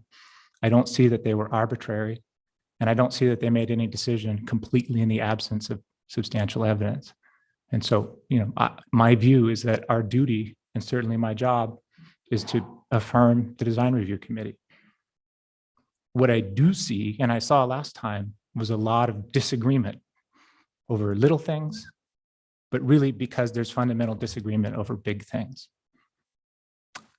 I don't think our society is broken, and I don't think it will be broken as long as we remember that people can disagree about things while still being honorable and genuine and pure in their intentions for their community. And I expect that this vote may not be unanimous. I'm not going to ascribe my colleagues poor decision-making or bad intentions. It's reasonable, honest disagreements. So I'll be voting, even though I had concerns a long time ago, I'll be voting to affirm the decision made here in our design review committee because I don't see any errors, and I don't believe it's right to try to put my thumb on the needle in any other way. I expect to hear some suggestions for things to consider adding, and I'm very open to them. What I would want to hear is a good explanation for why we know enough to make that decision, to specify a particular kind of fence. There's so many pros and cons in all of these, but I'm certainly open to them. Madam Mayor, Let's go down the line. I'm not going to add too much. I think that was very eloquently said. I would note that, like, I don't think it's my job to go up here and to nitpick and to change things around. And I also have expectations that this is going to be built, it's going to be used. We have a check-in procedure, and it's probably going to actually change a little bit over time. There's going to be safe sharps areas that get moved to a different spot that makes more sense. There's going to be a dumpster that moves from here to there. Like, that's just the nature of how places work. And you don't really know that until you move it. So you do the very best that you can. You have a very competent design review committee and planning and zoning, and you do the very, very best that you can. And then you also know that there's going to be some things that are going to have to change, and there's going to have to be some flexibility that goes with that over time. And it could be that we change the direction of intake over here and we change that intake later. And we've created mechanisms in our conditions to have those ongoing conversations. So I don't have a lot of concern there. I would request covered bike parking. Here's why. I actually think that in our code, it defines long-term bicycle parking and a recommendation that long-term bicycle parking, which would basically be anywhere that it would be out overnight, be covered. So I actually think it is in our code that long-term bicycle parking be covered. The maker of the motion would consent to that amendment. I will second it again. Thank you. I appreciate your motion, Councilmember Bajent, especially appreciate it given where we were on the original decision, where you were, and your recognition, like mine, that once a body like us makes a decision, our job from there forward is to figure out if that decision still meets the legal requirements of being a proper decision. And I think you outlined why, in fact, this does. I really agree with you on all of those points. I would make one additional request, and just to add to Council President Pro Tem's request to add covered bicycle parking. For me, it's also true that we were presented with a plan that showed covered bicycle parking. It's true that we didn't require it as a condition. I think it was my expectation that it would be there because that's what we saw. Similarly, as we talked about the fencing, my memory is, and I don't have my notes with me tonight, I did look through them over the weekend, and I believe my memory is correct that as it was talked about, it wasn't talked about merely as a fence, but sometimes as a wall. And in my estimation and my expectation, it was being presented as something that would provide not just visual privacy, but also some sound attenuation. So I would ask, and I don't know what the right level is, that's why I ask these questions. I would ask that we also add a condition to request that staff research what would be the appropriate amount of sound attenuation, probably somewhere between 45 and 60, and make a recommendation to add that as to that condition on the fencing. The maker of the motion consents, especially if that's what the rest of you intended last time. All right. Madam Mayor, I appreciate everyone's discussion tonight. Man, this has been a long haul, and I appreciate the careful attention to all of the conditions that we put on the original application. I appreciate the specific recommendations to minimize impacts to the neighbors. And, you know, most of all, I appreciate our design review committee and our planning and zoning committee who have been through this process with us, with the community, with the applicants and appellants throughout. It's been a lot of work. It's been a lot of reading minutes, which is not always my favorite, but there's always a lot of wisdom there and a lot of care that people take. So I think that's really important. I'll be supporting the motion. I think in reading all of those minutes, there was a lot of really careful consideration. Did they get every single thing perfect? No, because we're human and we don't get every single thing perfect. But there was a lot of care, a lot of expertise. And I thought humorously, a lot of frustration with the city council at times, which I kind of laughed out loud about as I was reading the minutes, especially with our planning and zoning commissioners. So yeah, I'll be supporting the motion. I thought it was very well put, very well said. And I couldn't never have said it better. Like that was well crafted. So thank you. Madam Mayor, how's my bandwidth? Can you hear me? Oops, sorry, I muted myself. We can see you, but it still says low. So if you don't mind turning off so we're sure to hear you, then when you're done speaking, turn back on. Okay. You bet. Well, thank you. And I just echo, you know, we've been down this road before. I have a couple of thoughts. It's been almost a year since we sat through a lot of hearings on this issue. And I said then, and I'll say it again, I do believe that we need nonprofits in our community, and we need more of them to do this kind of work because we need people who care about humanity. At the time of the decision last year, I didn't vote for the shelter to move because I didn't think that we could put enough conditions on it to mitigate the adverse impacts. And we're here still conditioning. And I think the city council as a whole is trying to do the best that we can do to make this work under the circumstances. But I'm going to vote no, because I think that we've missed an opportunity here, and I'll use the royal we, to work together on this. I mean, we've now had 3 government bodies that have looked at this, and yet it doesn't seem like the people who are trying to work this out ever talk to one another. And I think we need to learn from that. So I'm going to be voting no with the hope that in the future we can do better about communicating with our neighbors. Madam Mayor, All right, thank you.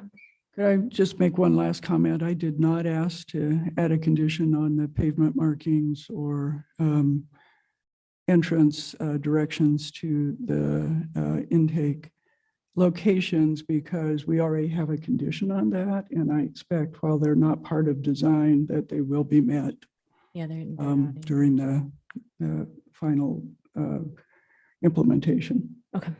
So noted, and I'll also note that the applicant was nodding in agreement. And with that, I'm going to ask the clerk to call the roll. Halliburton, Yes. Willetts, No.